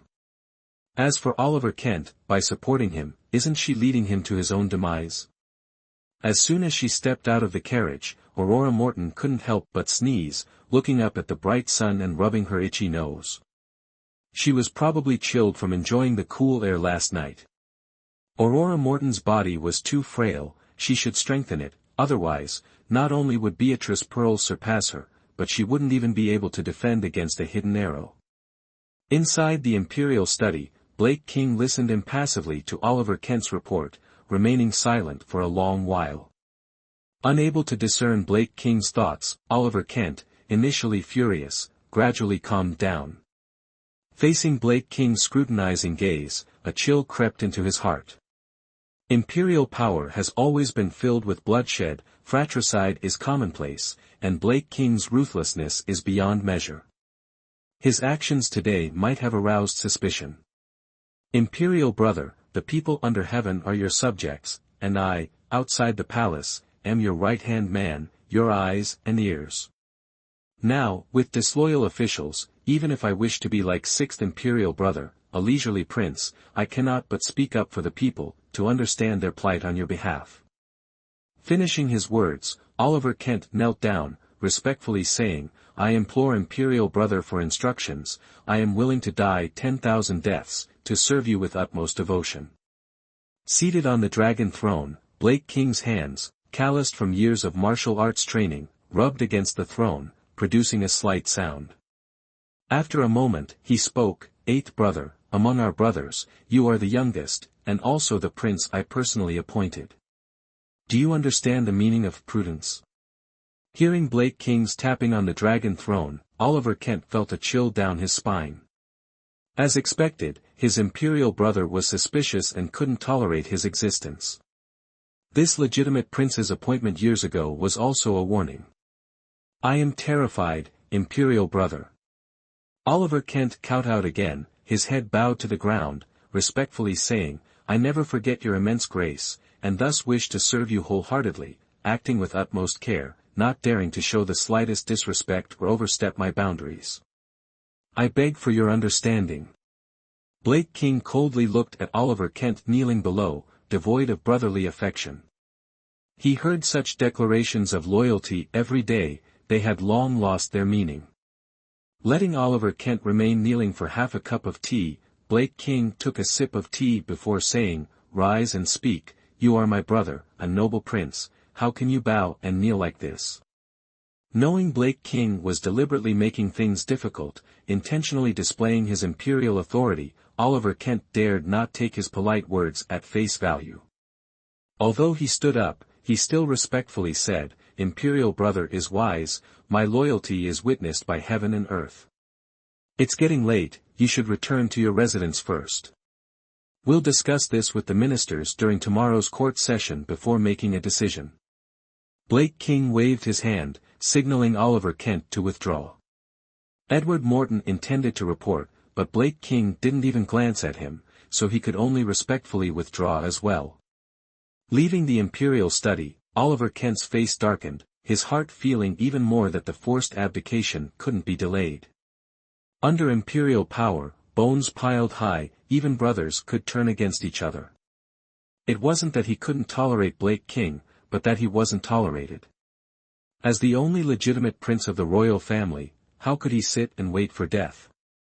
Chapter 47, A Whisper in the Shadows. Edward Morton, instead of accompanying Oliver Kent, discreetly sent a young eunuch to inquire about Ivy Morton's condition. Upon receiving news of her miscarriage and precarious state, coupled with the emperor's indifference, Edward visibly withered. His gambit had failed. He departed the palace, heavy-hearted, while within the imperial study, Blake King suppressed his fury. "Issue a decree. Investigate thoroughly. I must be aware of every move of every prince." Once Edward Morton and Oliver Kent were gone, Blake King summoned the Black Guards. In the whole of the Great Flame Kingdom, Blake King trusted no one, save perhaps his own confidants, and even then, only partially. The Black Guards appeared and vanished like wraiths, leaving no trace. Seated upon the cold golden dragon throne, a cruel glint flickered across Blake King's handsome, resolute face, tinged with an indescribable melancholy. Yet, in a flash, his despair dissolved, replaced by an imperial coldness. He muttered a name he dared not speak aloud. "Lily Hart, I will show you. Even without you, I can secure this throne."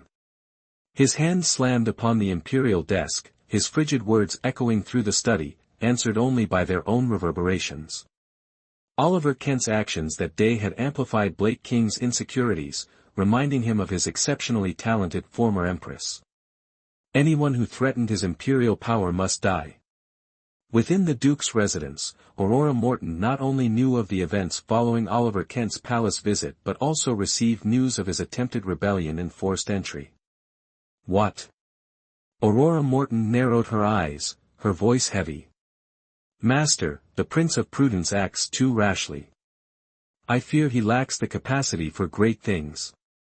No's calm voice emerged from the shadows, not questioning Aurora Morton's judgment, but merely stating a fact. Her eyes narrowed further, Aurora Morton rose and approached her writing desk. With a brush, she inscribed a single, large character. Her calligraphy was elegant yet powerful, each stroke like a dragon soaring and a phoenix dancing, a perfect blend of grace and unrestrained freedom, mirroring her own nature. After the ink dried, Aurora Morton waved her hand, sending the delicate paper aloft.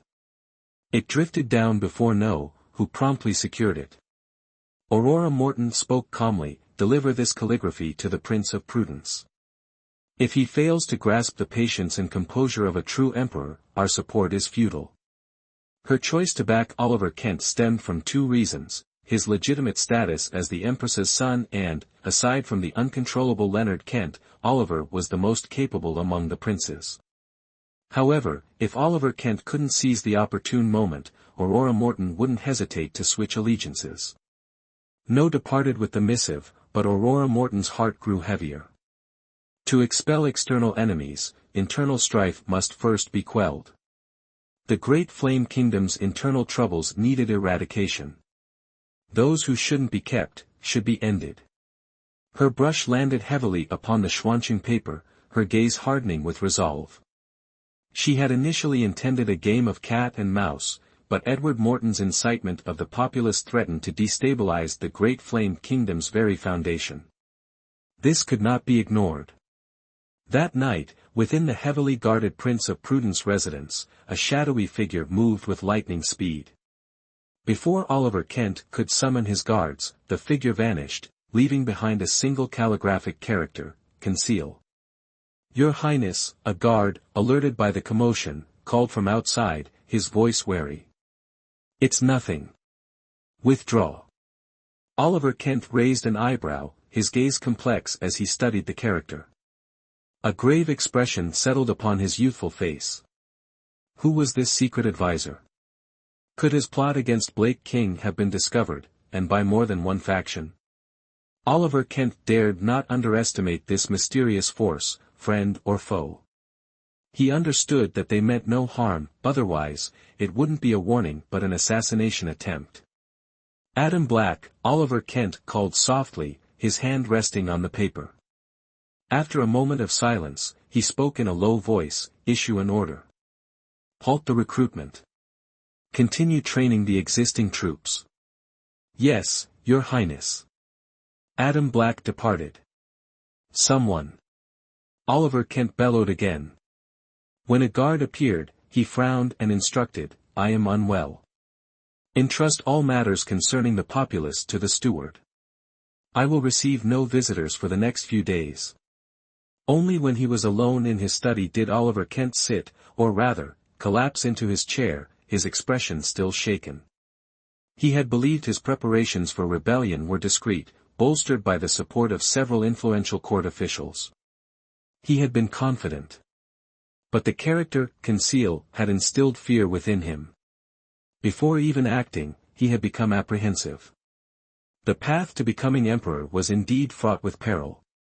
Chapter 48, Seeking help at the casino. The night was as cold as water, the refugees were already hungry and cold, their bodies were extremely weak, even though Oliver Kent's men set up tents to block the wind, gave them warm blankets, 3 bowls of porridge every day, and even ordered a doctor to prescribe medicine. Many refugees still died.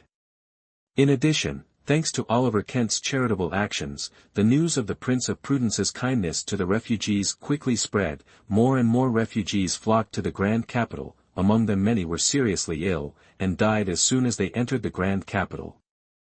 The corpses of those who died of starvation and those who died of disease piled up in the suburbs, causing an epidemic.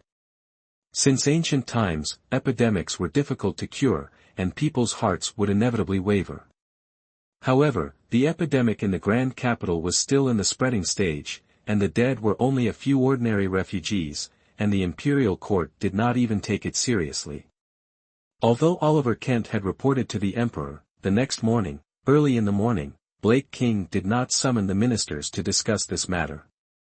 Edward Morton naturally acted as if nothing had happened. All the officials and people were silent. It seemed that the Great Flame Kingdom was in peace and prosperity. Upon receiving the news from the palace, Aurora Morton was furious beyond description. She just wanted to rush into the imperial palace and hold a cold sword against Blake King's neck to ask him why he had abandoned the people since he was the emperor. Blake King did not care about the people, but Aurora Morton had to think of a solution.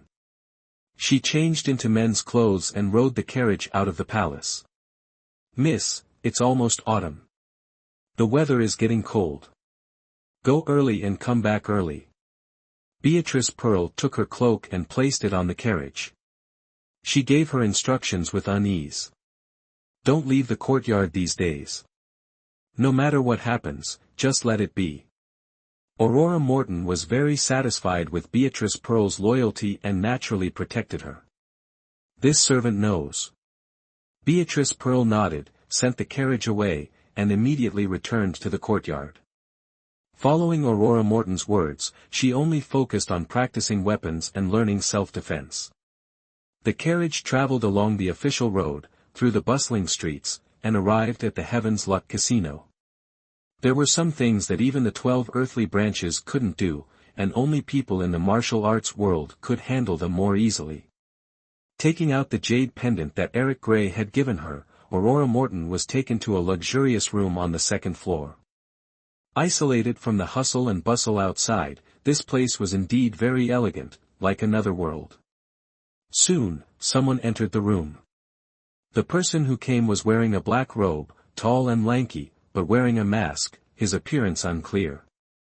Looking at the man in the silver mask in front of her, the black robe and black hair almost blending into one, Aurora Morton felt that the other party was somewhat familiar, but seeing him standing there, his entire body exuding a murderous aura, was an unprecedented impression. Brother Jie said, "If Liana has something, she can use the jade pendant to come here and ask for help. I wonder how you should address her." Aurora Morton spoke in a clear voice, without the shyness of a woman. Her male attire made her even more powerful. Looking up, the black-robed man looked at Aurora Morton.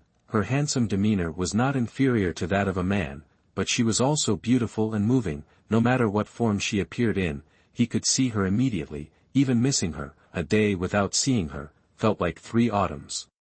Finally being able to meet as Damien Knight, even though he could not reveal his true appearance, Damien Knight was still extremely satisfied in his heart. He did not expect Aurora Morton to come so quickly, also saving him the trouble of arranging a time to meet. Damien Knight. The silver mask covered his facial features, even his eyes could not be seen clearly. His cold voice spoke, like a messenger from hell, not knowing when he would take someone's life. Although the voice was cold, the other party's tea-pouring movements were careful and smooth, with the demeanor of a noble young master. "Thank you." Seeing that the other party was also pouring tea for her, Aurora Morton lifted her robe and sat down, took a sip of the refreshing tea, then went straight to the point. "Currently, there are many refugees pouring into the capital, and many people have died. There are signs of an epidemic spreading in the city. Liana knows that her abilities are not enough, and she hopes that Damien Knight can help Liana prepare these things before the epidemic breaks out." As she spoke, Aurora Morton took out a list from her sleeve, placed it on the table, and said again, "The necessary silver has been prepared. I hope Damien Knight will help me.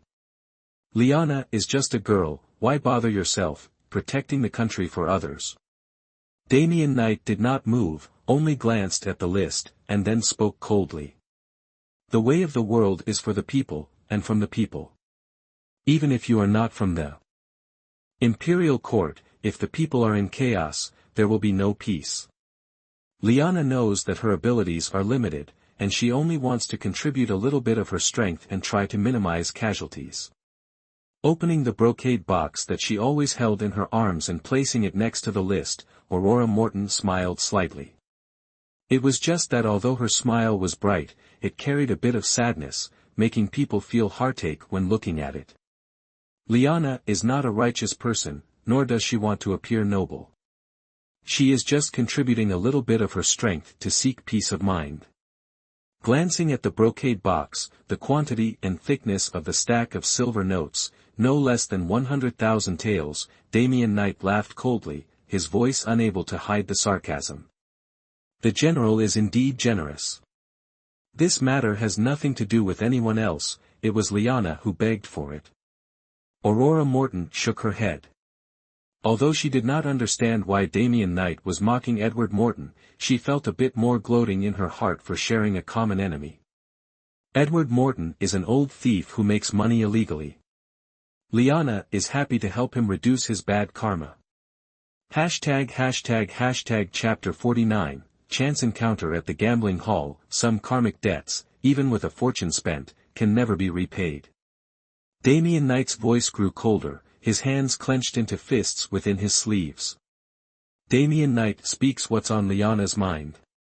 Aurora Morton chuckled softly. Even in simple men's attire, her devastating beauty was hard to conceal. Her long hair was held in place by a jade hairpin, and her clear eyes, which should have been gentle as water, were now filled with ruthlessness. Oh! Damien Knight looked up, waiting for Aurora Morton to reveal her true purpose.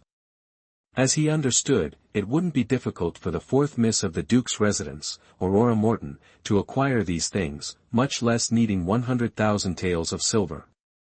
Now, having to trouble the Heaven's Luck gambling hall, it certainly wasn't as simple as it appeared. With a knowing smile, Aurora Morton parted her red lips and said calmly, "Those who wish to harm me, why should I show mercy?" 9 words, spoken without a ripple of emotion, yet revealing a ruthless killing intent. Damien Knight burst into laughter upon hearing them. "Edward Morton, you old scoundrel, you've finally met your match, ah." To be schemed against to death by his own daughter, this was truly karma. Heaven hadn't been unkind to Edward Morton. Aurora Morton didn't linger, simply stating her plan, and Damien Knight readily agreed to fully cooperate. A great vengeance didn't necessarily require one's own hand to be satisfying. He would wait and see how miserably Edward Morton would die. Descending from the second floor of Heaven's Luck gambling hall, Aurora Morton unexpectedly met the gaze of another. Looking up, she saw him too. Her first reaction was to flee, but she immediately realized there was no escape route. If he discovered her purpose here, it would lead to further entanglement. So, Aurora Morton stood her ground. Knowing Aurora Morton's whereabouts every minute wasn't enough for Leonard Kent. He constantly pondered how to win her favor and mend their broken, painful past. Thus, every time Aurora Morton left the Duke's residence, Leonard Kent painstakingly orchestrated a chance encounter. "Shao Kanner, I never knew you had a fondness for gambling." Leonard Kent's phoenix eyes glanced towards the second floor, his cherry-red lips curving into a perfect arc. He stepped forward, taking Aurora Morton's jade-like hand with a familiar air, and said, Come, let's play a few rounds. I'll cover the stakes, any winnings are yours."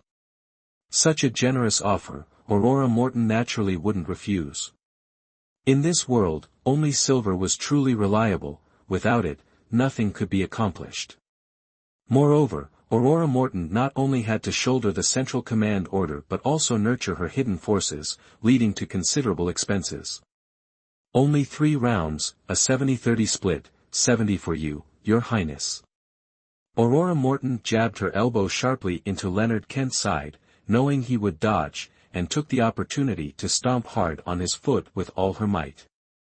"Shao Kanner, you're so cruel."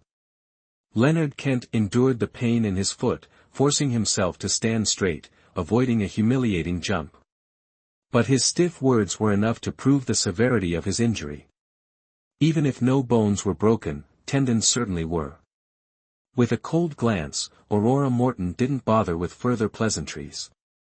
She simply lifted her chin and strode forward with a queenly air. Lifting her robes, she sat down at the table opposite the dealer. It wasn't Aurora Morton's first time at Heaven's Luck gambling hall. Naturally, someone recognized her as the cross-dressing young lady from before, and the onlookers grew in number. "Dealer, 100,000 taels per round, only 3 rounds." Her clear voice rang out. Aurora Morton slightly raised her chin, signaling the dealer to begin. The dealer's lips twitched. Before he'd even taken this position, he'd witnessed Aurora Morton's bets and seen the previous dealer caught cheating red-handed. Naturally, he didn't dare try any tricks, relying solely on luck and skill. "We run a gambling hall, if the young lady is interested, we will naturally oblige." Sweating inwardly, the dealer was thankful she was only playing 3 rounds. Otherwise, he'd be skinned alive by the boss. He snuck a glance at the second floor, seeing no instructions, and dared to proceed. 100,000 taels per round was a significant sum, not something he could decide on his own.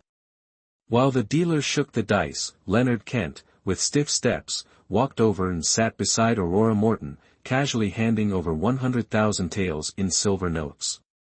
He acted nonchalantly, seemingly unconcerned about the money, but as his gaze fell upon Aurora Morton's confident face, a gentle look flickered in his eyes. Aurora Morton's expression was confident. In the first round, she guessed flour. The dealer smiled and lifted the lid of the bowl. It was indeed flour. Flour. This lady is sure to win. In the crowd, someone who had seen Aurora Morton gamble before cried out, immediately attracting many echoes of agreement. Even those who hadn't seen her gamble had heard of her. Today, being able to witness her beauty firsthand, they were even more excited. Shao Kanner is truly extraordinary. I thought the fourth miss of the Duke's residence only knew the arts of music, chess, calligraphy, and painting. Leonard Kent chuckled, unconcerned about people knowing their identities, even seeming to encourage it. A cold glance swept over Leonard Kent. Aurora Morton didn't intend to pay him any mind. For 3 consecutive rounds, Aurora Morton won without hesitation. Putting away the pre-agreed 210,000 taels in silver notes, Aurora Morton didn't even glance at the notes on the table. What wasn't hers, she never coveted. Hashtag Chapter 50, The Beauty's Desire, thank you for your praise, Prince of Peace, we're even now. Aurora Morton, retrieving the bank note, made to stand. Little Aurora Moore, I've shown you the way to wealth, you must at least treat me to a meal. Leonard Kent said coquettishly, clutching Aurora Morton's sleeve, fluttering his long, slender phoenix eyes. The gambling debt has been settled. If 90,000 taels isn't enough for your highness to eat a full meal, this small change is enough to buy you a few steamed buns. Aurora Morton flung off his hand, pulling her sleeve free. She retrieved a few coins from her waist, tossed them onto the stack of banknotes, and turned to leave. Never before having been dismissed with mere coins, Leonard Kent's lips twitched between a smile and a frown, unsure whether to laugh or be angry. Only his Lang Nhi would dare do such a thing. Victor Morton, after court this morning, his horse suddenly went wild, throwing him off. He died of a brain hemorrhage. I wonder if this news is worth a meal with little Aurora Moore and myself. Snatching up the banknotes, Leonard Kent quickly caught up to Aurora Morton, stuffing them back into her hand. Seeing her slight hesitation, he lifted his chin triumphantly and strode past her. The two left Heaven's Luck gambling hall one after the other, leaving the onlooker stunned, both by Aurora Morton's gambling prowess and her intimate relationship with the Prince of Peace. To think the General's fourth daughter has such divine gambling skills, she's truly a gambling queen. One onlooker exclaimed. No wonder the Prince of Peace treats her differently. She's truly unlike other noble ladies. With such superb gambling skills, the title of gambling queen is well deserved. Another's admiring words were even clearer, their eyes shining as they watched Aurora Morton's departing figure. Indeed, the General's fourth daughter is worthy of the title gambling queen. Many echoed, thoroughly impressed by Aurora Morton's gambling talent. Aurora Morton, looking at the banknotes in her hand, followed Leonard Kent thoughtfully. She paid no mind to the title of gambling queen bestowed upon her by the gamblers at Heaven's Luck Gambling Hall. If it weren't for escaping Leonard Kent's pestering, she wouldn't have gambled today, she had no interest in it. Strolling along the bustling street, Aurora Morton paid little attention to Leonard Kent leading the way, not realizing they had arrived at the Prince of Peace residence. The banknotes were long since stowed away.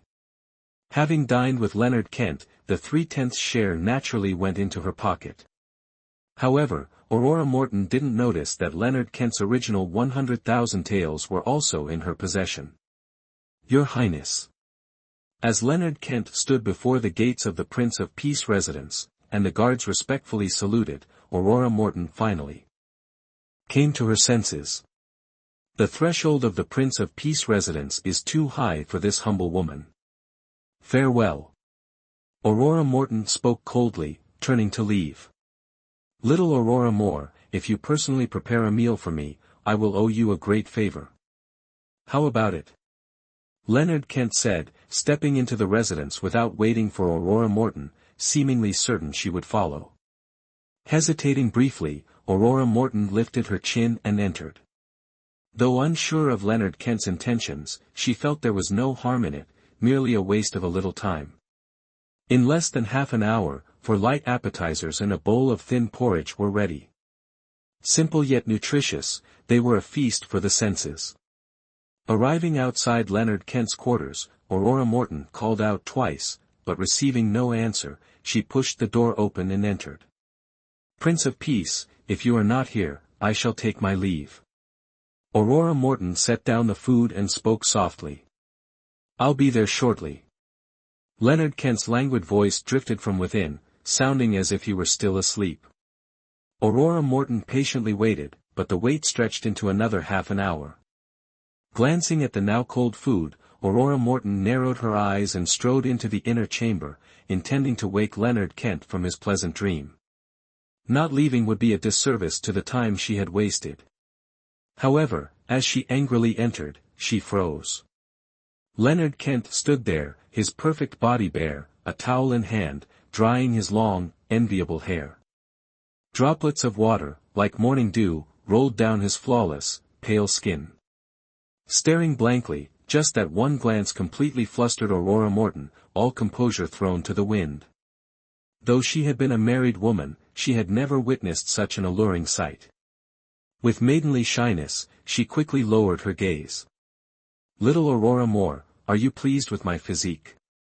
Leonard Kent, initially stunned, then feigned a shy expression, a faint blush rising on his cheeks like a sweet, exquisite beauty. Chapter 51, Secretly in the Boudoir, Shameless. Aurora Morton snapped softly, quickly turning away, but the fierce pounding of her heart was undeniable. She couldn't bring herself to leave, unsure if she was more angry or embarrassed. "My sweet Gina, don't speak of yourself that way. Don't say you've only seen all of me. Even if you were to have your way with me completely, I would indulge you," Leonard Kent murmured tenderly, padding barefoot towards her. The gardenia fragrance clinging to him after his bath intensified, its usual purity now a heady seduction. Gently grasping Aurora Morton's sleeve, he watched her reaction, delighting in the blush that flooded her cheeks, even as she affected the offended air of a proper maiden demanding restitution. Such charming vulnerability ill-suited his reputation as the dissolute Prince of Peace. Unsure how to respond to Leonard Kent's persistent teasing, Aurora Morton tried to summon anger, but her words came out soft. "Your Highness, please conduct yourself with propriety. I did not intend to offend, I apologize." Instead of pulling away, Aurora Morton tugged at his sleeve, drawing him closer. The proximity was so intimate she could feel his breath on her skin. Embraced by fragrant warmth, it was unclear whose heart beat faster. She looked up shyly, meeting Leonard Kent's seemingly aggrieved gaze. Her ears burned, but after a stunned moment, she could only cough, unable to step back, let alone push him away. She truly didn't know what to do. Any movement would be seen as an improper advance, and Leonard Kent would surely cry foul. But if she didn't move, were they just supposed to stay like this? "Your Highness," that, for the first time in her life, Aurora Morton was speechless. Despite the experiences of her past life, in this moment, she was as naive as a young maiden, her heart pounding in her chest, unable to form a coherent sentence. "We're alone, Gina. If you wish to have your way with me, I can only comply," Leonard Kent said, his voice softer and more coquettish than a woman's. Yet it was this very demeanor that brought Aurora Morton back to her senses. Why should she bother with such a thoroughly despicable man? He had likely used these same tactics to take advantage of countless women. The thought sent an unexpected pang of discomfort through her heart. "Scoundrel," she exclaimed, bringing her knee up sharply into his groin. As he recoiled, she darted past him and out into the hall. Leonard Kent, caught off guard by her sudden shift in attitude, hadn't anticipated the blow. The pain was excruciating. Fortunately, Aurora Morton had shown some restraint, not striking with lethal force. Otherwise, before she could enact her revenge, she would be executed for gravely injuring a royal. "Ag," he cried out, clutching himself, his previously fair skin now the color of a boiled lobster. He hopped around the room, all pretense of composure gone. Aurora Morton snorted. initially intending to leave. But her gaze fell upon the food laid out nearby. She paused, arms crossed, seemingly oblivious to the pig-like squeals emanating from the room. The guards outside hesitated, unsure whether to rush in and rescue their prince. Without orders, they remained at their posts, awaiting instructions. Had Aurora Morton emerged at that moment, they would have been forced to confront her, swords drawn. A moment later, the agonizing cries finally subsided. Aurora Morton rubbed her abused ears, turned, and sat down. Gathering her skirts, she crossed her legs and poured herself a cup of hot tea, dispelling the chill of the night. After a while, Leonard Kent emerged, looking aggrieved. Clad only in his undergarments, his bare chest and handsome face flushed crimson. His awkward gait was almost comical. Amused by his appearance, a smile touched Aurora Morton's usually cold face, warming her features like the sunset, a sight worth savoring. "Jenner, you're so cruel. You didn't even consider our future happiness. Do you intend to sever our joy?" Leonard Kent continued his charade, despite the pain that made him want to collapse onto the bed. He couldn't resist teasing her. "Prince of Peace, it would be best to discuss official matters first. You may need to summon the imperial physician shortly." "It's not convenient for me to stay long," Aurora Morton said, her face hardening. She had no time for his games. She placed her teacup heavily on the table. "My affections for you are clear, Jenner. That Victor Morton dared to bribe someone to harm you. I granted him a clean death." "He got off easy," Leonard Kent said, his gaze full of apparent adoration. But when he mentioned Victor Morton, his voice dripped with venomous hatred. Chapter 52, Identity Revealed. "My thanks to the Prince of Peace for eliminating that fiend on behalf of the Duke's residence." Aurora Morton nodded slightly, her tone devoid of joy, her gaze towards Leonard Kent growing colder. "If the Prince of Peace has so much free time, perhaps he should devote his efforts elsewhere. Though I've been secluded for long, I'm accustomed to freedom and dislike being followed." If Leonard Kent hadn't spoken, Aurora Morton wouldn't have been certain which faction the figure lurking in the shadows belonged to. If they meant her no harm, there was no need to bring them into the light.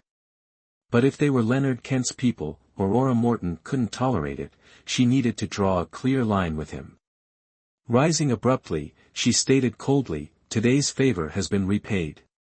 I hope that in the future, the Prince of Peace will treat me as a stranger. Consider it a kindness to me. Liana." Seeing Aurora Morton about to leave, Leonard Kent called out, unable to restrain himself from uttering the name etched in his heart. Her steps faltered. Aurora Morton took a deep breath, surprised that Leonard Kent knew her true identity. Yet, she showed no intention of stopping, feigning ignorance. "Liana, do you remember this sword wound?" In a flash, Leonard Kent stood before Aurora Morton, blocking her path. His robe parted, revealing a sword wound on his chest. Though not fatal, it had truly pierced his heart, embedding itself deep within.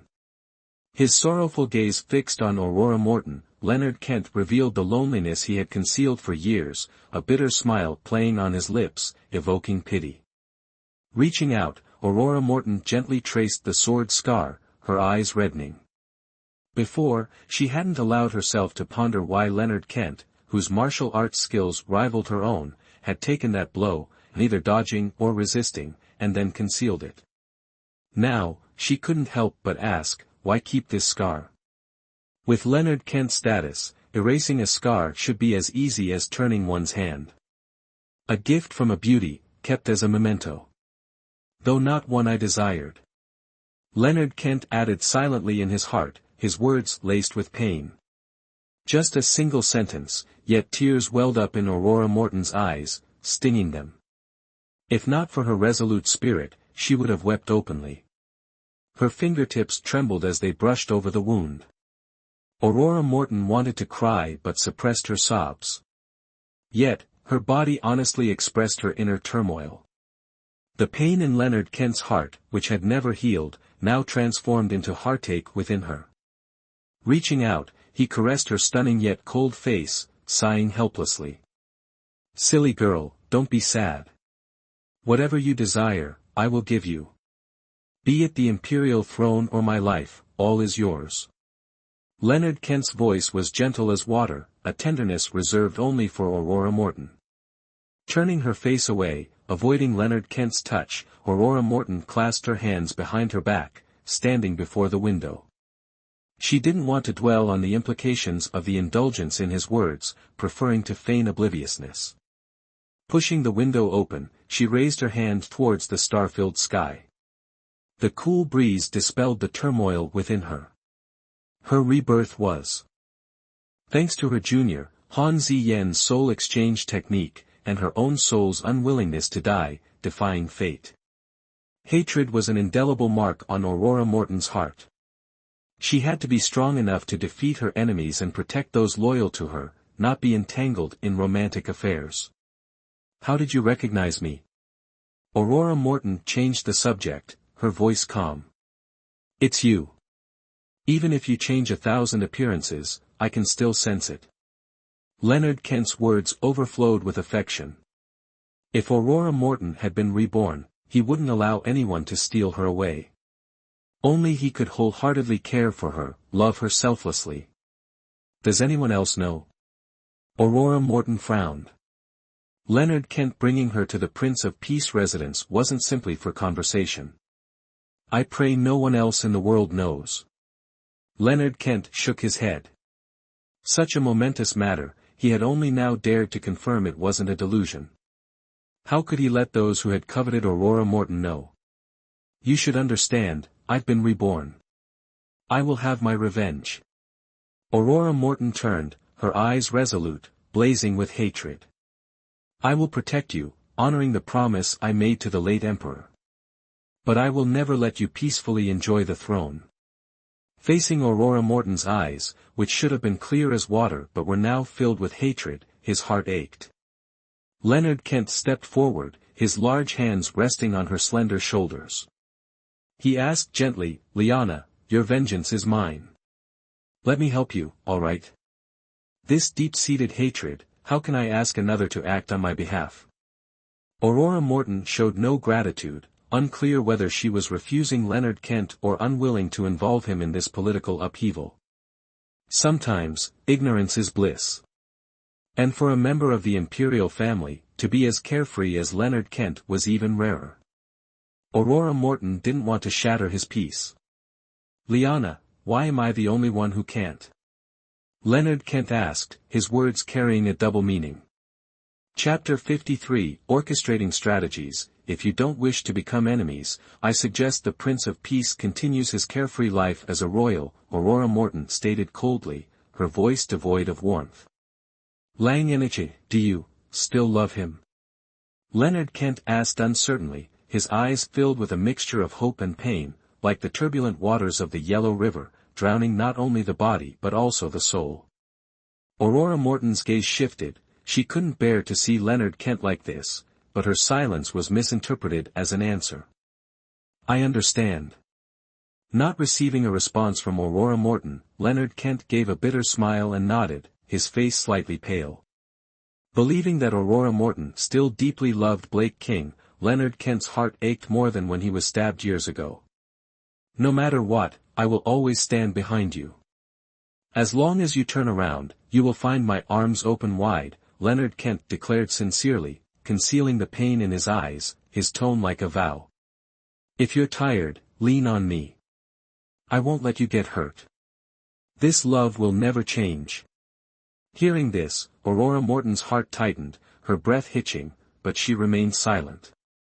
"Leonard, can't you just stand by and watch?" After a moment of silence, Aurora Morton finally spoke, her rare gentle voice carrying a hint of unspoken meaning. "You have a vendetta for the murder of your family, a betrayal of love. And I, the vengeance for my mother's murder, a feud that reaches the heavens." Leonard Kent gritted his teeth, his voice cold. If Blake King had treated Aurora Morton well, given her happiness, perhaps after many years he would have let go of this hatred. Unfortunately, Blake King not only betrayed Aurora Morton's sincerity but also humiliated her to death. How could he let go of old and new hatred? Sensing Leonard Kent's intense hatred, Aurora Morton slightly parted her red lips but said nothing. She hoped Leonard Kent could remain as pure as he once was, but more than a decade ago, everything had quietly changed. Give me a few days to think about it, okay? Aurora Morton finally compromised, but only on the matter of revenge. As for Leonard Kent's passionate confession, she unconsciously ignored it, unwilling to delve deeper.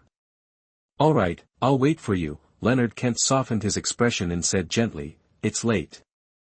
Let's have dinner, and I'll take you back. Okay. Aurora Morton didn't refuse any further, but the meal lacked the comfort of a reunion between old friends. Instead, it felt like 1,000 pounds weighing on her heart, making her lose her appetite. Regarding Aurora Morton's rebirth, Leonard Kent didn't ask much, occasionally picking up food for her. They spoke little, appearing harmonious, like a long-married couple.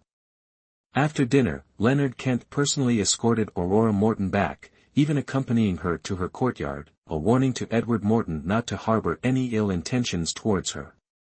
In fact, Leonard Kent's actions were justified. Victor Morton's sudden death had deeply grieved Edward Morton. After his grief subsided, his first thought was to confront Aurora Morton. Although he had no proof, Edward Morton's intuition told him that this matter was related to Aurora Morton. Unable to find her, he had only scolded Beatrice Pearl.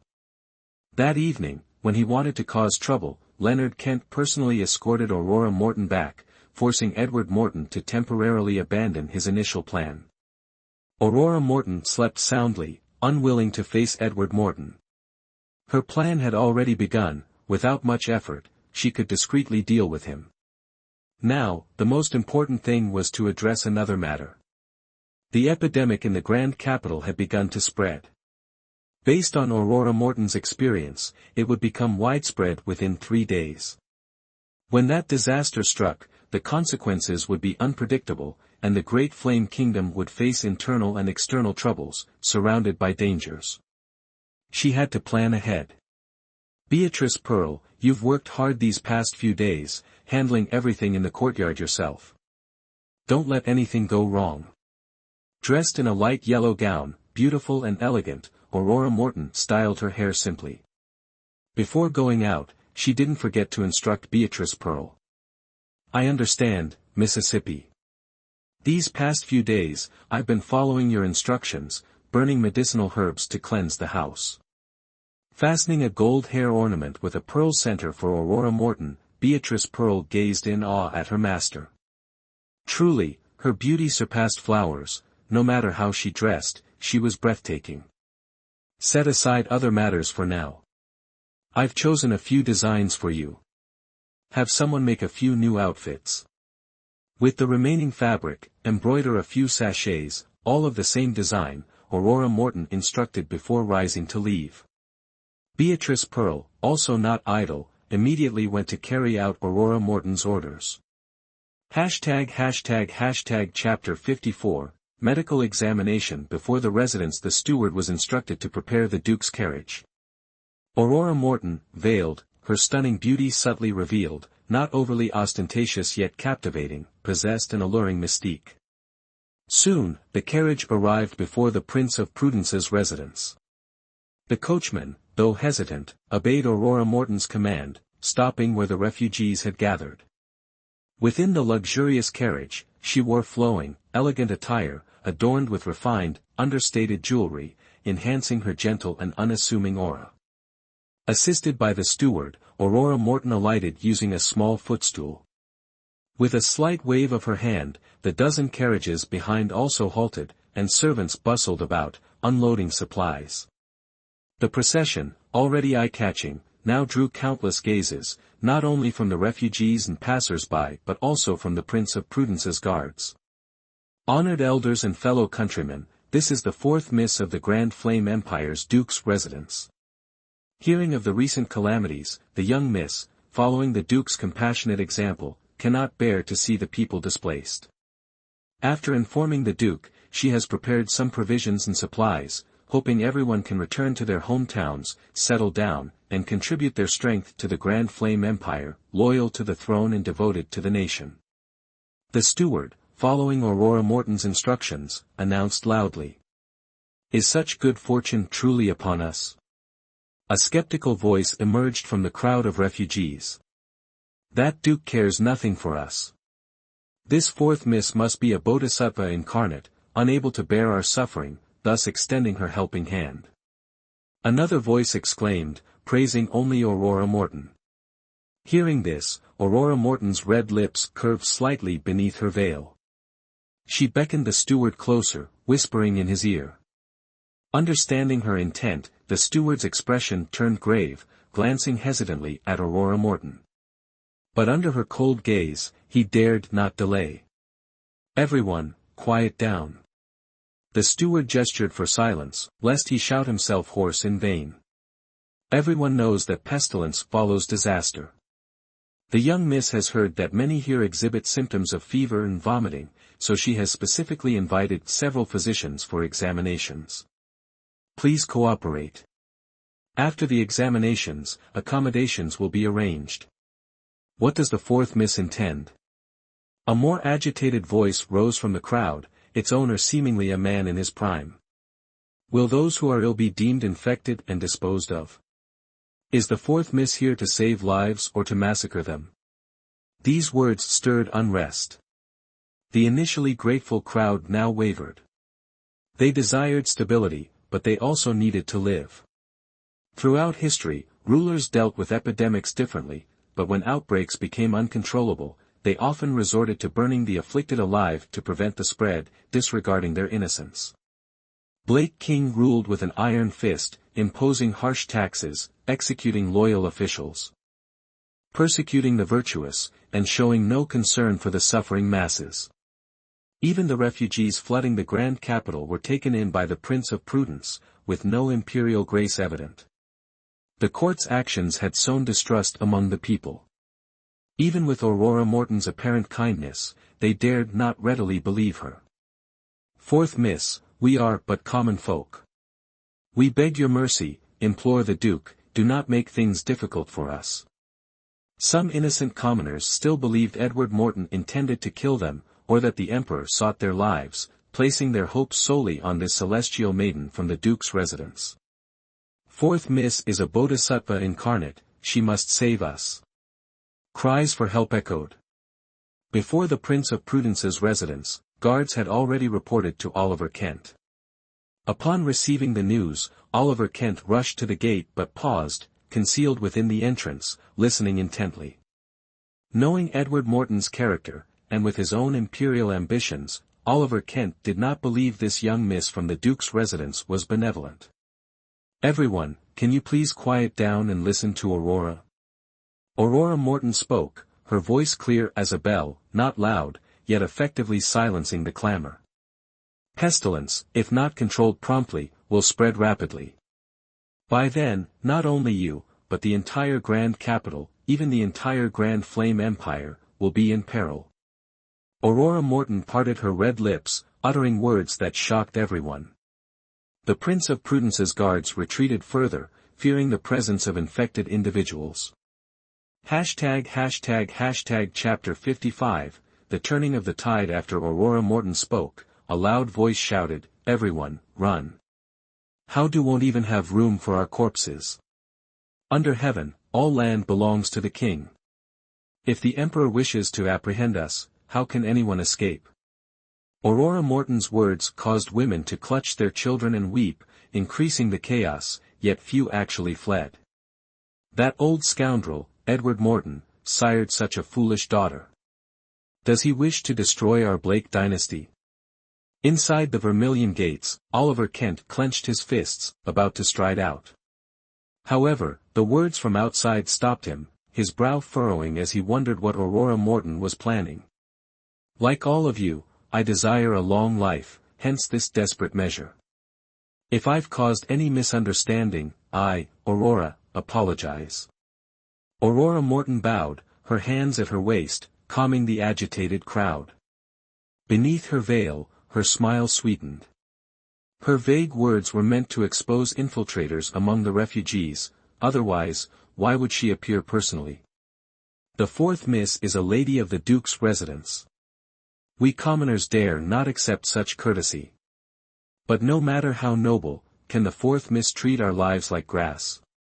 The instigators resumed their provocations, riling up the refugees. Aurora Morton simply smiled faintly. Though a woman, I understand the duty of women in times of national crisis. I'm here to share your hardships. The Duke's residence enjoys the Emperor's favor, and I, Aurora, wish to share that grace with you.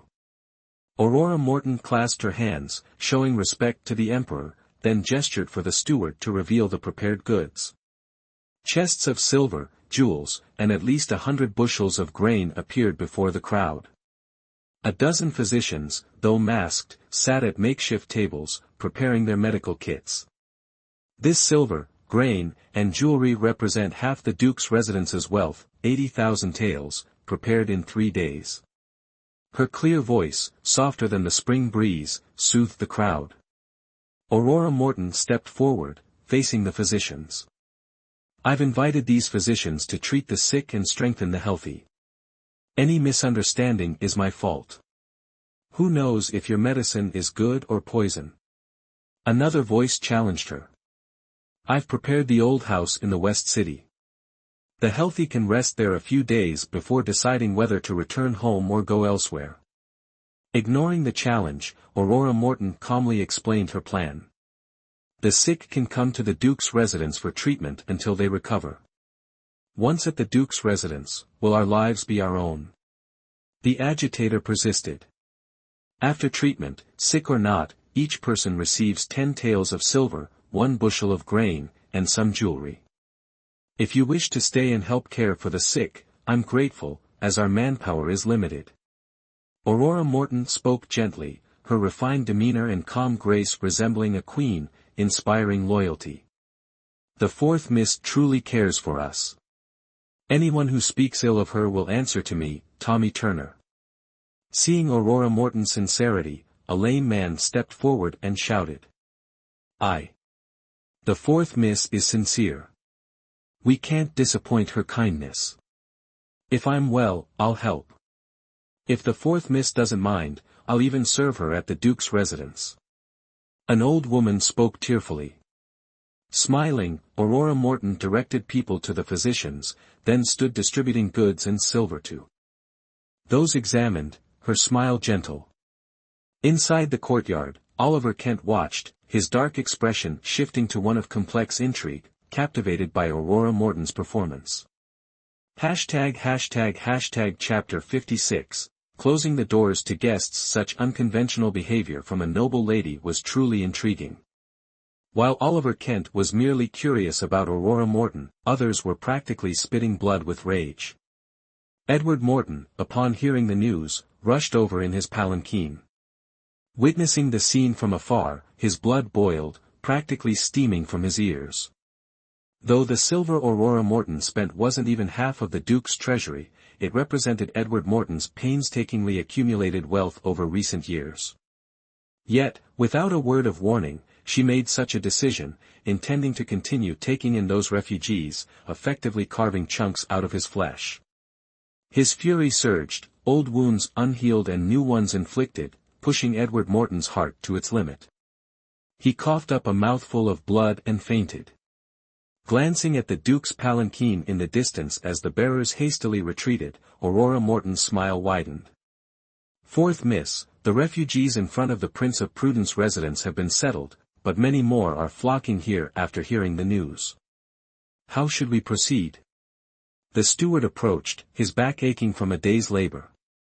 Normally, he'd only need to give orders, but today, with the fourth miss as master, he dared not slack, working even harder than the other servants. Everything within the residence should be fully prepared. Gazing at the orange sky painted with the setting sun, Aurora Morton felt no physical fatigue, but a heavy weight pressed upon her heart. With Oliver Kent's aid, half of these hundreds of refugees still faced health issues. She could only imagine the plight of those without help, and whether they could survive this calamity remained uncertain. Gracefully approaching the dozen physicians and offering them their consultation fees, Aurora Morton spoke gently, "Thank you all for braving the dangers and coming here to examine the sick. Rest assured, your medical ethics will be etched in stone by Aurora, so that your names will be remembered by posterity." The physicians stood up, slightly embarrassed, and returned the gesture. Before arriving, they hadn't realized the severity of the situation, truly humbled by a noble lady who understood the importance of saving lives. "Fourth Mrs. Compassion is beyond our reach, we dare not accept such praise." However, an elderly physician, after a moment of shame, spoke with concern, "This epidemic, I fear, is difficult to control. Fourth Miss should be careful. I am old and frail, I cannot endure this, I must take my leave." "You call yourself a physician, yet lack the heart to save lives. How chilling." A young man in his teens stepped forward. His clothes revealed his humble circumstances, but his proud demeanor lent his straight posture the strength of a pine tree. "Fourth Miss, I am Michael Holloway. Though not a renowned physician, I am willing to contribute to these homeless and destitute people. I wish to enter the Duke's residence to treat the sick. I dare not accept this consultation fee, please take it back." "Michael, your righteousness is admirable. Aurora thanks you on behalf of the people." Aurora Morton looked at Michael Holloway with approval, considering arranging for him to study under Ethan Hahn. "You must accept this fee, Michael, or Aurora cannot allow you into the residence." "Then, thank you, Fourth Mississippi." Michael Holloway wasn't stubborn. Seeing Aurora Morton's sincerity, he accepted, truly needing the money to sustain himself. Nodding, Aurora Morton smiled, but her heart remained heavy. This epidemic, capable of frightening even an experienced physician, was clearly no simple matter. She needed to make further preparations. With a group of refugees settled within the Duke's residence, the masters of the various courtyards dared not venture out. Due to Aurora Morton's strict management, they could only use their own funds for fumigations and remedies, sparing no expense. With Edward Morton gravely ill and unable to attend court, Aurora Morton, acting as head of the household, wrote a memorial on his behalf, stating that the Prime Minister was ill, possibly infected. Blake King quickly approved Edward Morton's memorial, and as anticipated, Chief Preceptor Vincent Cloud assumed the role of acting Prime Minister. The Duke's residence, no longer bustling with carriages, received only gifts and inquiries from officials, none daring to step inside. Even the imperial physician only briefly took Edward Morton's pulse, left a prescription, and departed. As for the servants, Aurora Morton offered them a choice: stay and serve her with double wages, or leave with severance pay to seek their own livelihood. Taking advantage of the Duke's residence's closed doors, Aurora Morton invited Ethan Hahn over, intending to research a method to combat the epidemic in the Grand Capital. "Tu Yen, are you confident?" Seeing Ethan Hahn engrossed in various herbs, Aurora Morton brought him a bowl of sweet soup, asking softly. Epidemics were notoriously difficult to cure. The preventative medicine Ethan Hahn had given her earlier couldn't eradicate the root cause. At this moment, Aurora Morton regretted not studying medicine, leaving Ethan Hahn to toil day and night. The remedy lacks two crucial ingredients that require careful consideration. It should be ready within 2 days. Ethan Hahn focused on the herb's aroma, undisturbed by Aurora Morton's presence. Chapter 57, Burning Fury, No Rush, Controlling it is enough for now, we still have time. Aurora Morton glanced out the window towards the highest point of the Duke's residence, Edward Morton's quarters. All right. Ethan Hahn didn't inquire further, continuing to study the formula. Whatever his senior sister said, he would do his utmost, never questioning her reasons. The formula is important, but you must also take care of yourself. Aurora Morton pushed the bowl of soup towards Ethan Hahn, then turned and left, not wanting to disturb him further. Upon leaving the room, she saw Beatrice Pearl hurrying towards her, her face pale, likely from exhaustion over the past 2 days. Miss, the sachets you requested are finished. Given the urgency, the embroidery is a bit simple. Beatrice Pearl handed 3 sachets to Aurora Morton, stifling a yawn, clearly having stayed up all night to complete them. The herbs in these sachets can prevent illness. Keep one with you. Aurora Morton inhaled the medicinal scent, personally attaching a sachet to Beatrice Pearl, then pocketed the remaining 2, smiling. Father is ill. As his daughter, I should attend to him at his bedside. The Lord isn't close to you, Mississippi. He might not even want to see you. Beatrice Pearl said, vexed. I must still go. You're tired. Go and rest. There are enough people here. With a gentle smile, Aurora Morton patted Beatrice Pearl's shoulder and walked away. I'll accompany you, Mississippi. It's good to have someone to attend to you. Beatrice Pearl, worried, followed after her. Taking care of yourself is the best way to take care of me. Understand? Aurora Morton shook her head, not wanting Beatrice Pearl too involved in this matter. I understand, Mississippi. Beatrice Pearl nodded, slightly disappointed, but determined to mature quickly so as not to be a burden. Aurora Morton's once tranquil courtyard, now filled with the fragrance of herbs, had become an apothecary. Meanwhile, in the Duke's residence courtyard, temporary tents and large pots had been set up everywhere except for the concubines' quarters, brewing medicine for the afflicted populace. Unaccompanied by any servants, Aurora Morton strolled towards Edward Morton's quarters, added something to a sachet, and entered. Now that Aurora Morton managed the household, the servants dared not stop her. The other young ladies and concubines wouldn't dare visit Edward Morton, fearing contagion. You may all wait outside. I will attend to father. Aurora Morton dismissed the servants with a wave of her hand, sat by the bed, lifted a bowl of medicine, and smiled at Edward Morton, who hadn't yet masked his hatred. Father, don't look at me like that. People might think our father-daughter bond is strained, like enemies. You are the debt collector birthed by that lowly woman. Edward Morton dropped the pretense. Bedridden, he couldn't even discipline Aurora Morton if he wanted to. Slap. Before Aurora Morton could respond, a slap landed on Edward Morton's face. Her expression remained unchanged, her voice cold. I don't want to hear those words again. Otherwise, I will show father what debt collecting and filial impiety truly mean.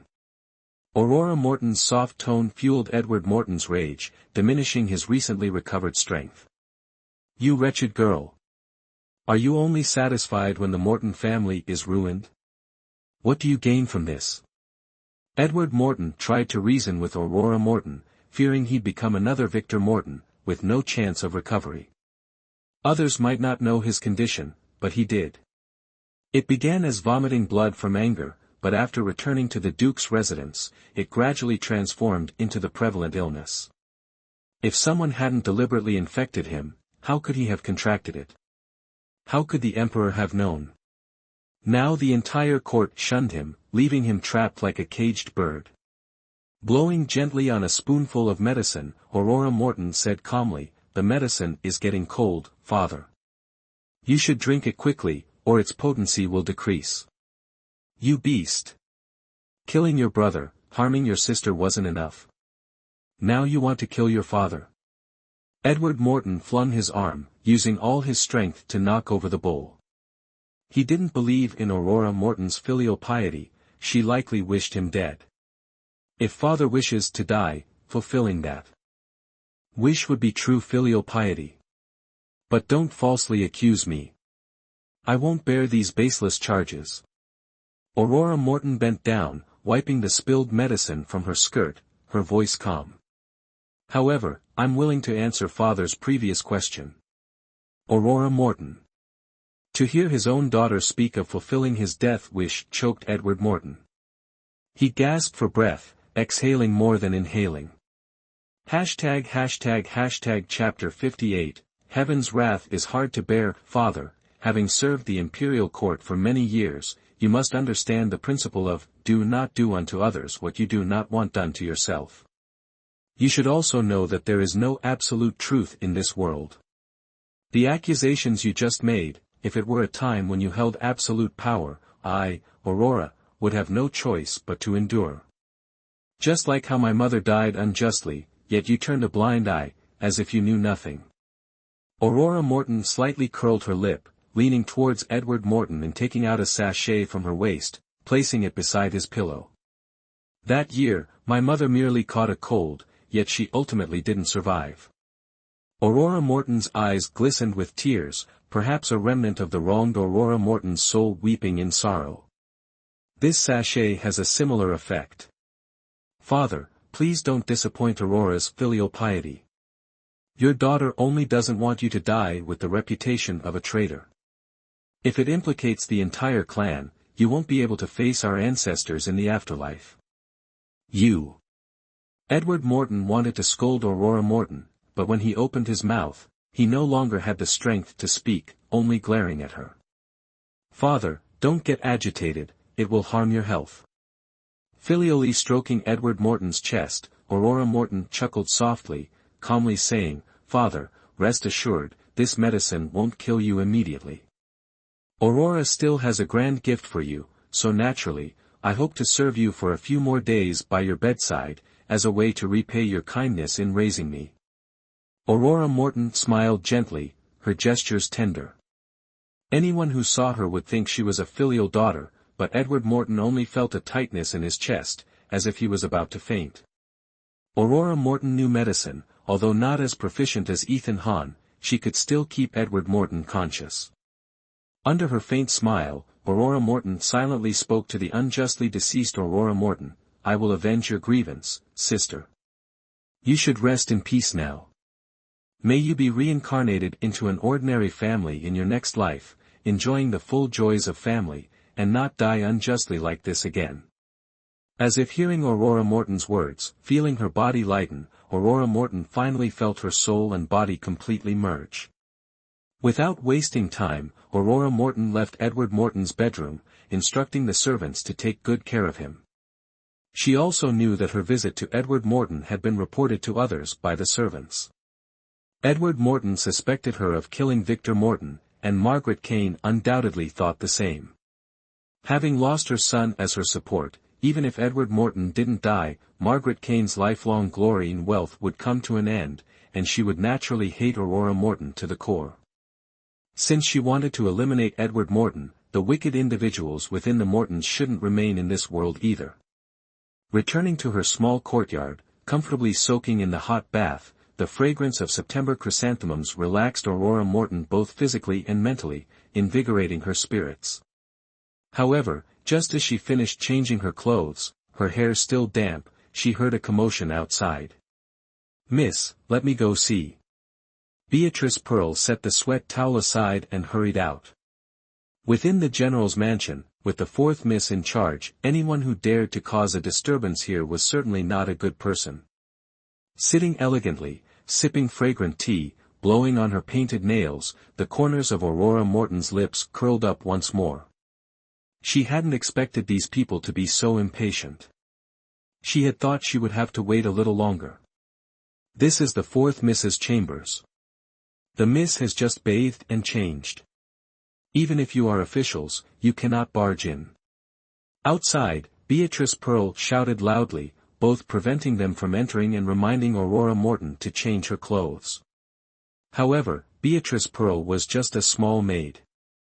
Even if she had learned a few days of martial arts, how could she be a match for these people? With a loud bang, the door was pushed open, and a group of officers barged in without any hesitation. But before they could step inside, they were sent flying several meters away by a flash of silver light, each one injured. Beatrice Pearl, help me change. The M.O. family hasn't fallen so low as to be bullied. Let them wait. Aurora Morton's soft voice drifted out, making those outside feel weak in their knees, their minds wandering. Of course, some also gritted their teeth in hatred. But Aurora Morton's move was ruthless enough that even grown men dared not advance. Even the constables sent to arrest her could only endure, waiting outside. Aurora Morton was right. The Mo family hadn't declined yet. Aurora Morton was the legitimate daughter of the general's mansion and the granddaughter of the Duke of Cheese residence. Her status couldn't be disregarded.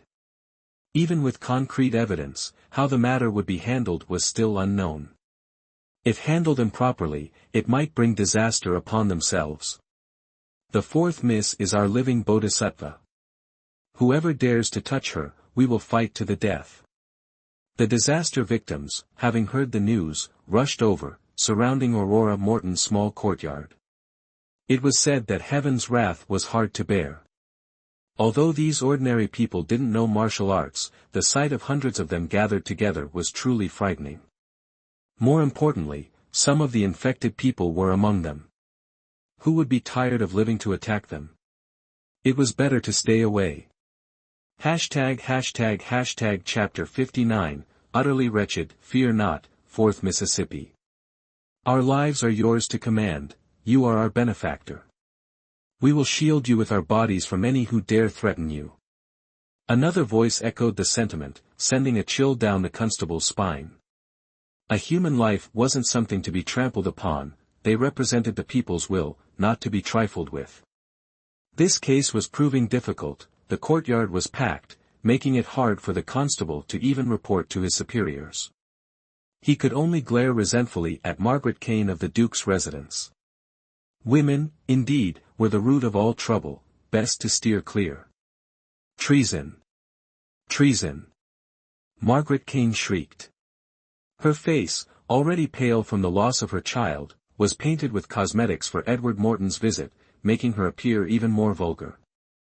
Her shrill voice, devoid of any aristocratic grace, resembled a fishwife haggling in the marketplace. Constable, these refugees eat the Duke's food, live on the Duke's land, and now dare obstruct official investigations. They deserve extermination. This has nothing to do with the Duke, it's all Aurora Morton, that little slut. She incited them. When you see the magistrate, constable, you must report the truth. I require no guidance from you, Margaret Kane, the constable snapped, inwardly cursing the Duke for taking such a foolish woman as a concubine. What a disgrace. Constable, I'm merely offering friendly advice. Don't let these lowlifes intimidate the court's authority.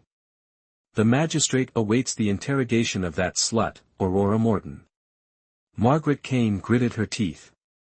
She already held little respect for lowly constables, and his disdainful glance was unbearable.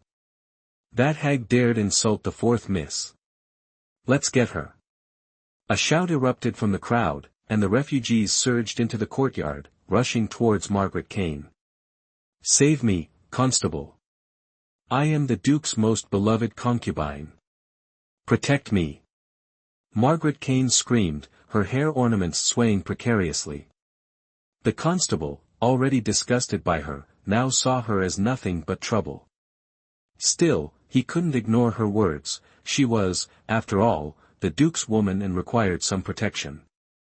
Protect Margaret Kane, he reluctantly ordered, stepping aside. Seeing Margaret Kane's immediate smugness, he added, do not harm the commoners. This command became an unintended shield for the refugees. A dozen constables couldn't possibly hold back 2 or 3 dozen people. Moreover, some constables were already injured, and the refugees likely carried diseases, making avoidance the wiser course. In moments, Margaret Kane was beaten beyond recognition. Her clothes were torn, revealing patches of pale skin. Her hair ornaments lay scattered, her hair a tangled mess. Inside, Aurora Morton heard the commotion but continued dressing at a leisurely pace. These people have hearts, they know to protect Miss, Beatrice Pearl remarked, finishing Aurora Morton's attire. A hint of sorrow touched her eyes as she murmured, those in the Duke's residence, Mrs. own kin, constantly plot against you, wishing you a life worse than death. Such a chatterbox you've become, Aurora Morton said, affectionately tapping Beatrice Pearl's forehead, her fingertips delicate and pale. I'm almost ready. Let's go. Refreshed from her bath and nourished by a light meal, Aurora Morton's complexion glowed. Her slender figure, graceful as a willow, was adorned in simple yet elegant attire that couldn't conceal her breathtaking beauty. Just standing there, she resembled a masterpiece, eclipsing all around her. As the door opened, a gentle breeze stirred Aurora Morton's long, flowing hair, the silken strands dancing with her fluttering sleeves, lending her an ethereal, enchanting air. Her serene composure captivated all who beheld her. "Fourth miss, that hag dared insult you." "We taught her a lesson," Tommy Turner said, giving Margaret Kane another kick as if she were an animal. His anger still simmering. He would have continued had Aurora Morton not raised a hand.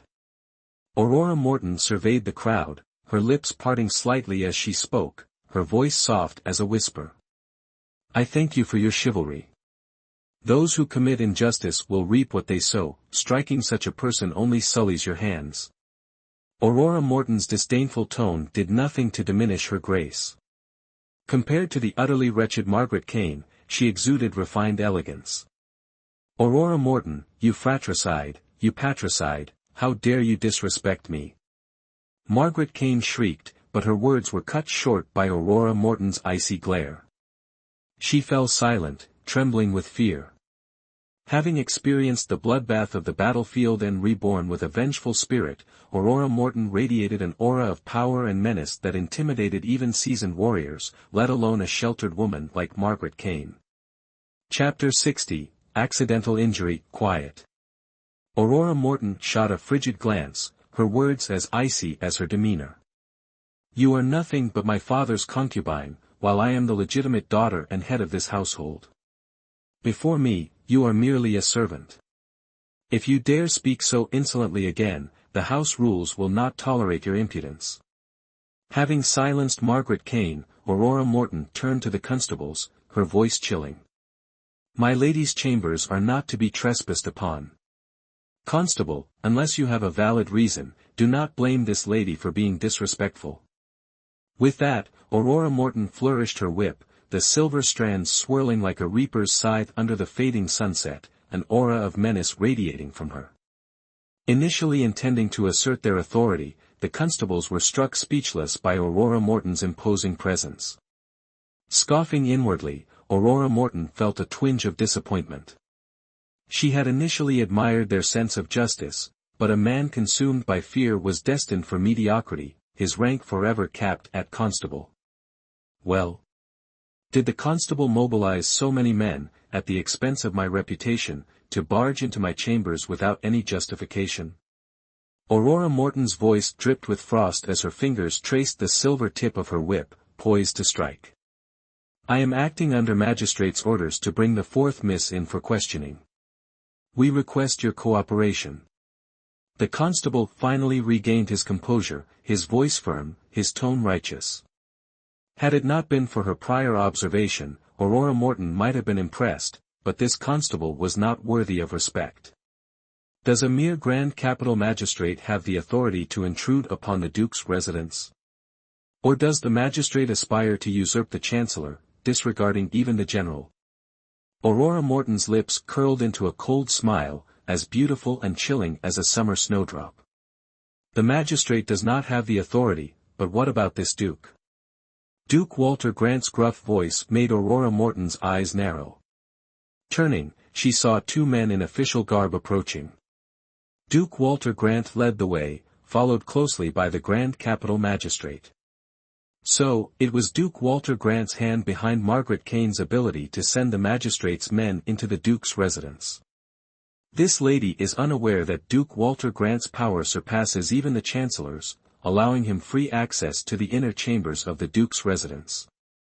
Aurora Morton scoffed, barely glancing at Duke Walter Grant, her disdain evident. "Aurora Morton, by official title, I hold a position of authority. By personal relation, I am your maternal grandfather. Yet, you show no respect, refusing to kneel before me." Duke Walter Grant roared.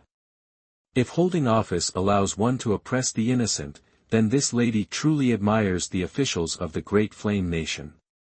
Aurora Morton chuckled. He wanted her to kneel. He'd have to earn that privilege. As for maternal grandfather, I urge Duke Walter Grant not to mistake his relations.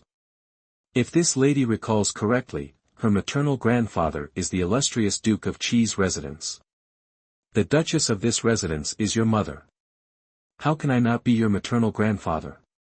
Duke Walter Grant bellowed. If Duke Walter Grant is unaware, this lady will not fault him. However, and Summers, for violating house rules and angering my father, was demoted to concubine. This lady is unaware when my father remarried, coincidentally to Duke Walter Grant's daughter. Aurora Morton feigned ignorance, her gaze arrogant as she spoke words meant to humiliate Duke Walter Grant. You! Duke Walter Grant pointed at Aurora Morton, her graceful smile infuriating him further. He turned to the silent magistrate. Magistrate, are you not here to arrest the murderer of her brother and father? Why haven't you acted? Wiping away the sweat beading on his forehead, the magistrate bowed low, servile as a dog beside Duke Walter Grant. He looked at Aurora Morton, his voice strained. Fourth Miss, you are accused of patricide and fratricide. I must bring you to the magistrate's office for investigation. Please comply. Someone accuses, and this lady must submit. May I ask, magistrate, if someone accused Duke Walter Grant of treason, how would you proceed? Aurora Morton's laughter was mocking, offering no respect. A sycophant fearing the tiger. This magistrate's position needed a replacement. The magistrate frantically wiped his brow. Autumn was approaching, yet he was drenched in sweat, stammering without a coherent response. May I ask, Your Honor, what should be done? Aurora Morton pressed, giving the magistrate no respite. Falsely accusing a court official. Aurora Morton, you truly have no regard for authority. Duke Walter Grant exploded, his beard bristling. He ripped the saber from a guard's hip, intending to strike Aurora Morton. Before Aurora Morton could react, commoners surged forward, eager to protect the female bodhisattva they revered. But blades are merciless. Before Aurora Morton could stop him, Duke Walter Grant's saber found its mark, wounding one of the people. Chapter 61, The Magistrate's Plea, Murder. Duke Walter Grant has murdered someone. A refugee's horrified cry rang out. A life for a life. Today, we'll risk our lives against this dog official who treats lives like grass. Angry voices echoed through the crowd of refugees. Though unarmed and unskilled in martial arts, their hearts held pure rage. Even death wouldn't stop them from avenging their families. In an instant, chaos erupted. Even Duke Walter Grant's fury was replaced by terror. The populace was enraged. He had brazenly killed a commoner in front of everyone. How could he deny it? The blade clattered to the ground, blood still wet. The refugees surrounded Duke Walter Grant, raining blows upon him. Even if he wasn't beaten to death, he might succumb to the plague. The magistrate wanted to rescue the Duke, but the crowd was too dense, and the Duke had provoked them. The magistrate dared not act rashly. He could only find a gap to approach Aurora Morton, anxiously pleading, Fourth Miss, this is the Duke's residence. If something happens to Duke Walter Grant here, it will be difficult to explain to our superiors. Duke Walter Grant went mad, slaughtering innocent refugees and enraging the populace. He deserves his fate. Does your lordship think such a report would be acceptable? Aurora Morton replied calmly, not even glancing at the Duke. Fourth Miss, this matter. The magistrate stammered, astonished that a lady from such a distinguished family understood the intricacies of official power. Does the magistrate have any other business? Aurora Morton raised an eyebrow, impatience creeping into her tone. Fourth Miss is still suspected of murder, and the accuser is Duke Walter Grant. If he dies here, it will be very disadvantageous for you. The magistrate reluctantly revealed the situation. Oh. Aurora Morton responded indifferently, unmoved. Fourth Miss. The magistrate was anxious but couldn't force her hand. He knew he'd been handed a hot potato. This fourth miss was not someone to be trifled with. This official will ensure a fair trial. If fourth miss is truly wronged, even though I lack the authority to punish the false accuser, I will report it to the court and ensure justice is served. I am innocent. This is your duty. Aurora Morton spoke coldly, unconcerned. Please, fourth miss, save my life and the lives of these innocent constables. If the refugees riot, casualties are unavoidable, contrary to your original intention in sheltering them. The magistrate abandoned any pretense, simply begging. That is a valid point. Aurora Morton seemed slightly appeased, no longer intending to make things difficult for him. She looked out at the chaotic courtyard, her cherry-red lips curving as she spoke gently. Duke Walter Grant wantonly murdered civilians. The magistrate has promised me he will handle this according to the law. Please, everyone, calm down. Do not let the court misunderstand this as a civilian uprising. As soon as she finished speaking, the enraged refugees paused. Though a few more blows landed on the Duke and his guards, the crowd gradually dispersed. Once they had scattered, Duke Walter Grant, beaten as badly as Margaret Kane, tried to regain his composure and assert his authority. But Aurora Morton gave him no chance. Her earlier provocation had been merely a means to teach him a lesson. Unexpectedly, it had endangered innocent lives, so she had allowed the crowd to beat him half to death. Magistrate, Duke Walter Grant murdered civilians. I ask you to uphold justice. Aurora Morton bowed, humbling herself for the deceased. She willingly offered a respectful bow. Fourth miss, everyone witnessed this. I promise, I will give the people an answer. Though startled, the magistrate couldn't refuse. The evidence was clear, he couldn't defend the Duke. He could only stall. However, I came here today hoping for your cooperation in the investigation to prove your innocence. Such a kind fourth miss, surely someone has falsely accused her. If you want to hold a trial, do it here. Otherwise, we refuse to let her go. The refugees saw Aurora Morton as their protector. If something happened to her, they would not only feel guilty but also fear for their own lives. Yes, you can't take fourth miss away. The cries grew louder, leaving the magistrate at a loss. The crime scene is here, and the people are agitated. I'm afraid it wouldn't be wise for me to leave with you. Why don't you hold the trial here? Aurora Morton asked, then, without waiting for a reply, instructed someone to prepare tables and chairs, creating a makeshift courtroom. There were only 2 chairs, one for the presiding magistrate and one for the host, Aurora Morton. Aurora Morton did this deliberately. After murdering someone in front of so many witnesses, even Duke Walter Grant, a duke, did not deserve a seat at the trial.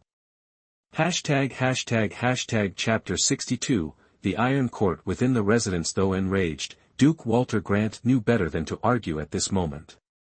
Adjusting his ceremonial robe despite its dishevelment, he clasped his hands and addressed the magistrate. Your Honor, Aurora Morton murdered her brother and father. This heinous act enrages both heaven and earth. I beseech you, Your Honor, to administer justice. Duke Walter Grant insists that the young mistress murdered her brother and father. I wonder what evidence you possess. Aurora Morton arched a brow, her gaze cold and fearless. Naturally, I have both witnesses and evidence. Duke Walter Grant smirked, confident. Once Aurora Morton was convicted, no one would dare oppose him, and the matter of his murdering commoners would naturally fade away. I would like to see this evidence. Aurora Morton leaned back against her chair, accepting a cup of hot tea from Beatrice Pearl. She took a slow sip, waiting for the warmth to spread through her before addressing the magistrate. Your Honor, since this is a trial, there must be witnesses and evidence to convince the accused. Only then can Your Honor's wisdom and fairness be displayed. I wish to examine the evidence. Is that permissible? It is only natural. The magistrate replied, then respectfully addressed Duke Walter Grant. Your Grace, please present the evidence. The witness is the third aunt of the Duke's residence, and the evidence is this pouch. Duke Walter Grant had someone present the pouch to the magistrate and gestured towards the third aunt, who sat trembling on the floor. With a disdainful sneer, Aurora Morton glanced at the pouch, then at the third aunt. This woman desperately wanted her dead, but clearly overestimated herself. She was unwittingly serving as someone else's scapegoat, a fate deserving of joining the short-lived Victor Morton. Margaret Kane, recount everything you know, and the court will consider it. The magistrate softly questioned the third aunt. Your Honor, this is a family matter, and speaking of it is truly embarrassing. However, for the sake of my son's injustice and the Duke's life, I must speak. Margaret Kane took a deep breath, not daring to meet Aurora Morton's eyes. Head bowed, she clenched her fists, steeling herself, this ungrateful daughter, after being divorced by young Master No Can Han of Duke Henry Archer, attempted suicide. Failing that, her heart turned black. She has thrown the Duke's residence into chaos. The Duke and Duchess were a loving couple, but Aurora Morton first seized control of the household from the Duchess, then threatened the Duke, demoting the Duchess to concubine status. Now, she has committed the heinous act of murdering her brother and father, seizing all the assets of the Duke's residence. Margaret Kane is mistaken. A loving couple refers to a first marriage. Even if Anne Summers was my father's second wife, she does not deserve such a description. Aurora Morton shook her head, reminding Margaret Kane to choose her words carefully. Aurora Morton, don't try to distract us. Do you dare swear to heaven that you didn't commit these acts? Margaret Kane's voice dripped with envy. The reason she couldn't bear to see Aurora Morton live peacefully was her legitimate daughter status, something her own children could never attain. Ignoring Margaret Kane's provocation, Aurora thought, if Oz held any power, how could Blake King sit upon the throne? What Margaret Kane has said is completely irrelevant to the so-called evidence. It's nothing but slander and false accusations. Aurora Morton rubbed her temples, exasperated by Margaret Kane's baseless conjectures. If this qualified as evidence, then she could accuse everyone in the Duke's residence of being guilty. Your Honor, may I ask Margaret Kane a few questions? If it can prove the fourth Miss's innocence, please proceed. The magistrate, having learned his lesson, didn't oppose Aurora Morton. Thank you. Aurora Morton nodded, adjusting her posture. Though seemingly languid, she exuded an air of authority that commanded respect. Margaret Kane, you say I seized control of the Duke's residence. I won't deny that, as I am now the head of the household. Humph. Margaret Kane scoffed. Unfazed by Margaret Kane's attitude, Aurora Morton smiled faintly and asked, but I fail to understand how I, a mere young woman, could threaten the Duke, a man second only to the Emperor of the Great Flame Kingdom. And how could I commit such acts as murdering my brother and father? Did I ever tell you, Margaret Kane, that I intended to swallow the entire Duke's residence estate? The Duke and the Duchess were so deeply in love. If it weren't for your threats, how could the Duke have demoted his wife to concubine status? Margaret Kane gritted her teeth. What she found most unbearable was the fact that Edward Morton held deeper affections for another woman. Yet, at this moment, she couldn't avoid saying so. You bribed someone to murder Victor, leaving the Duke without an heir. As the sole legitimate daughter, you naturally inherit all the assets. That's why you dared to brazenly murder the Duke. This poison pouch you presented today is further proof of your greed. Margaret Kane spoke vehemently, but her words contained flaws. The magistrate looked at the pouch, the most crucial piece of evidence. Before he could inquire whether it belonged to Aurora Morton, he heard her chuckle softly. Chapter 63, Vincent Cloud arrives. Margaret Kane, you're truly comical. All of this stems from your concubine's baseless conjectures. If such things could be considered evidence, then anyone in this world could be condemned. Aurora Morton's voice was soft, betraying no hint of panic. She continued calmly, my lady understands your grief for your son, and might overlook your insolence today. If you offer tea and apologize, this household matter needn't trouble the magistrate. Consider it a small act of filial piety for my deceased brother. Aurora Morton, your crimes are heinous. Even death 10,000 times over wouldn't suffice. You dare to beguile others here. Retribution will find you. Margaret Kane shrieked. Even in death, she would avenge her son, there was no chance of letting this go. Oh. And what exactly has my dear Aurora Moore done to deserve death 10,000 times over? As Margaret Kane's shrill voice, akin to a stuck pig, subsided, a clear, melodious voice drifted in. Following it, a vibrant red figure floated in on the wind. Who else could it be but the powerful Vincent Cloud? His hair was as dark as ink, his robes as red as plum blossoms. His captivating features held an enigmatic smile, his hands clasped behind his back as he strolled leisurely through the crowd. Her lips twitched. After being addressed with such a saccharine nickname, Aurora Morton wanted nothing more than to rush over and give him a good thrashing. Yet, she could only manage a smile. Van Ca, you've arrived. By directly using Vincent Cloud's name, Aurora Morton publicly confirmed their close relationship. With a faint smile, Aurora Morton remained seated but instructed someone to bring a chair and place it beside the magistrate. After all, Vincent Cloud was the current imperial tutor and a man of great power. Naturally, no one dared to object. Witnessing this scene, Duke Walter Grant felt a chill run down his spine. Though Vincent Cloud appeared carefree and debonair, his methods were ruthless. He held true power and enjoyed the Emperor's favor. With Vincent Cloud's backing, the Duke's plan to defend his daughter and condemn Aurora Morton to death wouldn't be easy. My, what's all this?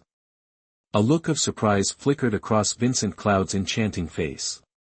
His fiery red figure suddenly shifted, landing gracefully beside Aurora Morton. His slender hand patted his chest, feigning fright. At this display, everyone present, except for Aurora Morton, who was well aware of Vincent Cloud's ruthless nature and smirked inwardly at his performance, felt a pang of sympathy. To cause such distress to a beautiful man, what a terrible offense.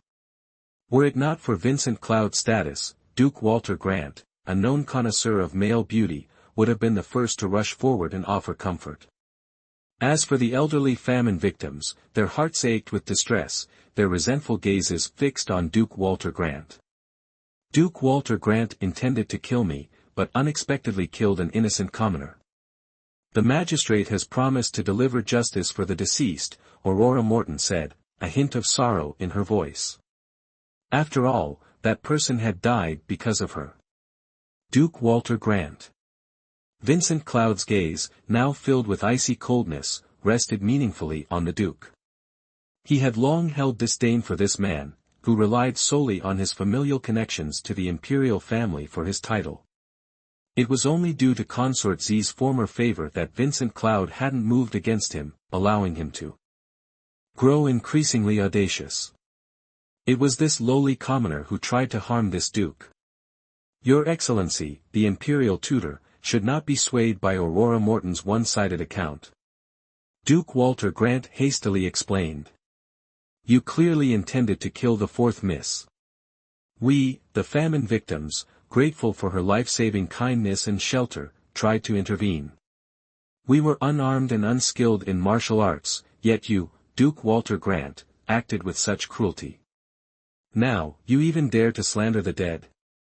Tommy Turner, taking the lead, cried out. A life for a life. A life for a life. The previously silent famine victims, stirred by Duke Walter Grant's prevarication, erupted once more, their voices rising in a chorus of accusations. Everyone, please calm down. Lord Van, a man of great power, will surely provide a just resolution, Aurora Morton said gently, immediately soothing the agitated crowd. They were willing to place their trust in her. Aurora Moore, you place me in a difficult position. Duke Walter Grant is the maternal grandfather of Consort Z and the father-in-law of the general. How could this lowly official dare to punish him? Vincent Cloud looked at Aurora Morton with a troubled expression, his feigned helplessness ill-suited to his captivating features. Aurora Morton chuckled softly, not bothering to expose Vincent Cloud's pretense. Victoria Morton was no longer the favored consort she once was. Having lost the Emperor's favor, her very survival was uncertain. Humph.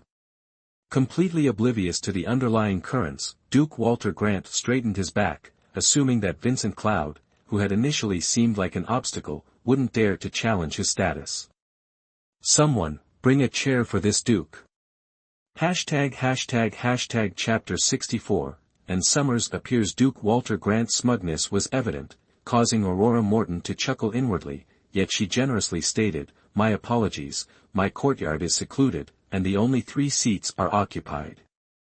If the Marquis wishes to sit, have your servant fetch a chair." This didn't give Duke Walter Grant a chance to get angry. If his subordinates were capable, fetching a chair wouldn't be difficult, provided they could navigate the crowd of afflicted commoners without fear of contagion. "Magistrate, where were we?" Aurora Morton tilted her head, addressing the magistrate who was wiping his sweat, her voice gentle. "Margaret Kane said the 4th Miss deserves to die 10,000 deaths." The magistrate echoed Margaret Kane's words, glancing at Vincent Cloud. Seeing the irritation on his porcelain-like face, he inwardly groaned. This case didn't require his judgment, it was a clash between 2 powers. Pitiful him, a lowly magistrate, he couldn't offend either side, or his position would be precarious. "Margaret Kane, the rulers of our great flame kingdom despise cursing techniques. I wonder who taught you such things, causing trouble for the Duke's residence." Aurora Morton glared at Margaret Kane with displeasure, sighing, "Considering you bore my father a child, though he's not fated to inherit his father's legacy, it's still your contribution to the Duke's residence. I don't wish to quarrel with you. However, your words are slanderous. After the magistrate concludes this matter, pack your belongings and leave. From now on, you're free and have no ties to the Duke's residence." Aurora Morton's words drained the color from Margaret Kane's face. With her fading beauty, how could she survive outside the Duke's residence? "Aurora Morton, you're merely a criminal, what right do you have to dismiss me? I'm Margaret Kane, the old master's woman, your elder." Margaret Kane shrieked, wanting to tear Aurora Morton to shreds. "Your speculations aren't evidence. Don't waste everyone's time. If there's no other proof, you can leave now." Without consulting the magistrate, Aurora Morton snapped coldly, and the magistrate dared not speak. Even if Aurora Morton overstepped her authority, Vincent Cloud, the powerful chancellor, had no objections, so what could he say? Most importantly, Margaret Kane's words lacked any basis and couldn't be presented as evidence in court. "Aurora Morton, you little bitch, you dare." Margaret Kane continued to curse, but Aurora Morton rubbed her ear, and Vincent Cloud ordered, "Someone, gag this foul-mouthed woman. Obstructing the magistrate's trial, she'll receive 20 lashes later." "Yes, sir." Guards immediately subdued the struggling Margaret Kane, stuffing a cloth into her mouth to silence her. "Magistrate, I recall there's evidence. May I examine it?" Aurora Morton's lips curved into a confident, dazzling smile. The magistrate didn't dare refuse, ordering the sachet to be brought forward. Aurora Morton delicately took it, observing it carefully, her expression serious, even bringing it to her nose for a sniff. After a moment, she called Beatrice Pearl over, comparing the sachet to Beatrice Pearl, then stated, "Indeed, it's mine, embroidered by my maid, Beatrice Pearl. It can't be forged. Has the 4th Miss examined it thoroughly?" The magistrate kindly reminded. "Thoroughly. It's mine, and I placed it by my father's bedside." Aurora Morton frowned, speaking seriously, then looked at Duke Walter Grant with confusion, asking, "However, I don't know how this ended up in Duke Walter Grant's possession. Does he believe I placed it there to harm my father?" Aurora Morton's bewildered innocence made Vincent Cloud almost roll his eyes. The once majestic empress feigning innocence. He wouldn't believe it even in death. Her pitiful act was truly a sight to behold. Aurora Morton, you finally admit it. And Summers, demoted to concubine, emerged from the crowd, gaunt and sallow, no longer the elegant lady of the past. Even her expensive clothes couldn't mask her decline, hanging loosely like hand-me-downs. My father consulted a physician. The herbs in this sachet can cause heart failure. The evidence is irrefutable. You still dare deny your intent to harm the general? Impudent and Summers. You're confined, yet you not only broke confinement but also dare slander the Duke's residence's legitimate daughter. Someone, administer family discipline. Aurora Morton ignored and Summers' words, her rightful daughter's aura evident, yet subtly conveying a sense of evasion. Hashtag Chapter 65, The Prince Arrives, Who Dares? And Summers, hands on her hips, striking a pose even more dramatic than Margaret Kane's, spun around and declared tearfully, Aurora, even if you envy Veen for being chosen as a concubine, and you yourself were divorced right after your wedding, you shouldn't hate the Duke so much as to frame him for murder. And Summers, if you found this pouch, then let me ask you, did you personally retrieve it from my father's room, and has it remained within your sight at all times? Aurora Morton held up the pouch, then placed it in the constable's hand, her actions clear for all to see, leaving no opportunity for a switch. Of course, and Summers replied confidently. Such crucial evidence, how could I entrust it to another? Hearing this, Aurora Morton nodded. With so many witnesses, there was no need to worry about and Summers retracting her statement. Magistrate, if and Summers claims this pouch contains poison I used to harm my father, then please invite several physicians to verify it. Aurora Morton's smile faded, but she remained calm, adding, it's also a coincidence that due to the epidemic, I was fortunate enough to invite the divine physician Evan Hahn to the residence. We can ask him to testify as well, to ensure fairness. Her tone was casual, showing no fear, which made even the magistrate suspicious. That's only natural, fourth miss is very thorough. The magistrate immediately sent for physicians, knowing that without 3 or more, it would be difficult to reach a conclusion. What's all the commotion? Sending for physicians? I wonder if the imperial physician I brought from the palace can be of assistance. Before the magistrate's men could leave, a voice even more enchanting than Vincent Cloud's drifted in. Purple robes billowed in the wind, who else could it be but Leonard Kent? Your Highness, Prince of Peace. The magistrate led the others in bowing, while Vincent Cloud and Aurora Morton offered only a slight nod, not bothering to rise. Clearing his throat, Leonard Kent waved their greetings.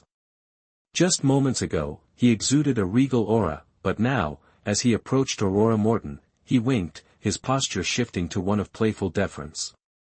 Little Aurora Moore, have I missed something interesting? Aurora Morton leaned back lazily, her gaze meeting Leonard Kent's just inches away, almost close enough to touch.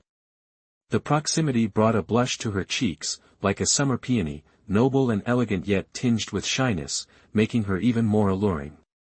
The memory of the day she accidentally glimpsed Leonard Kent bathing flashed through her mind, and Aurora Morton quickly lowered her head in embarrassment, taking a sip of tea before murmuring, Please, Your Highness, behave yourself, lest we become the subject of gossip. Ah, such a long journey, I'm truly parched.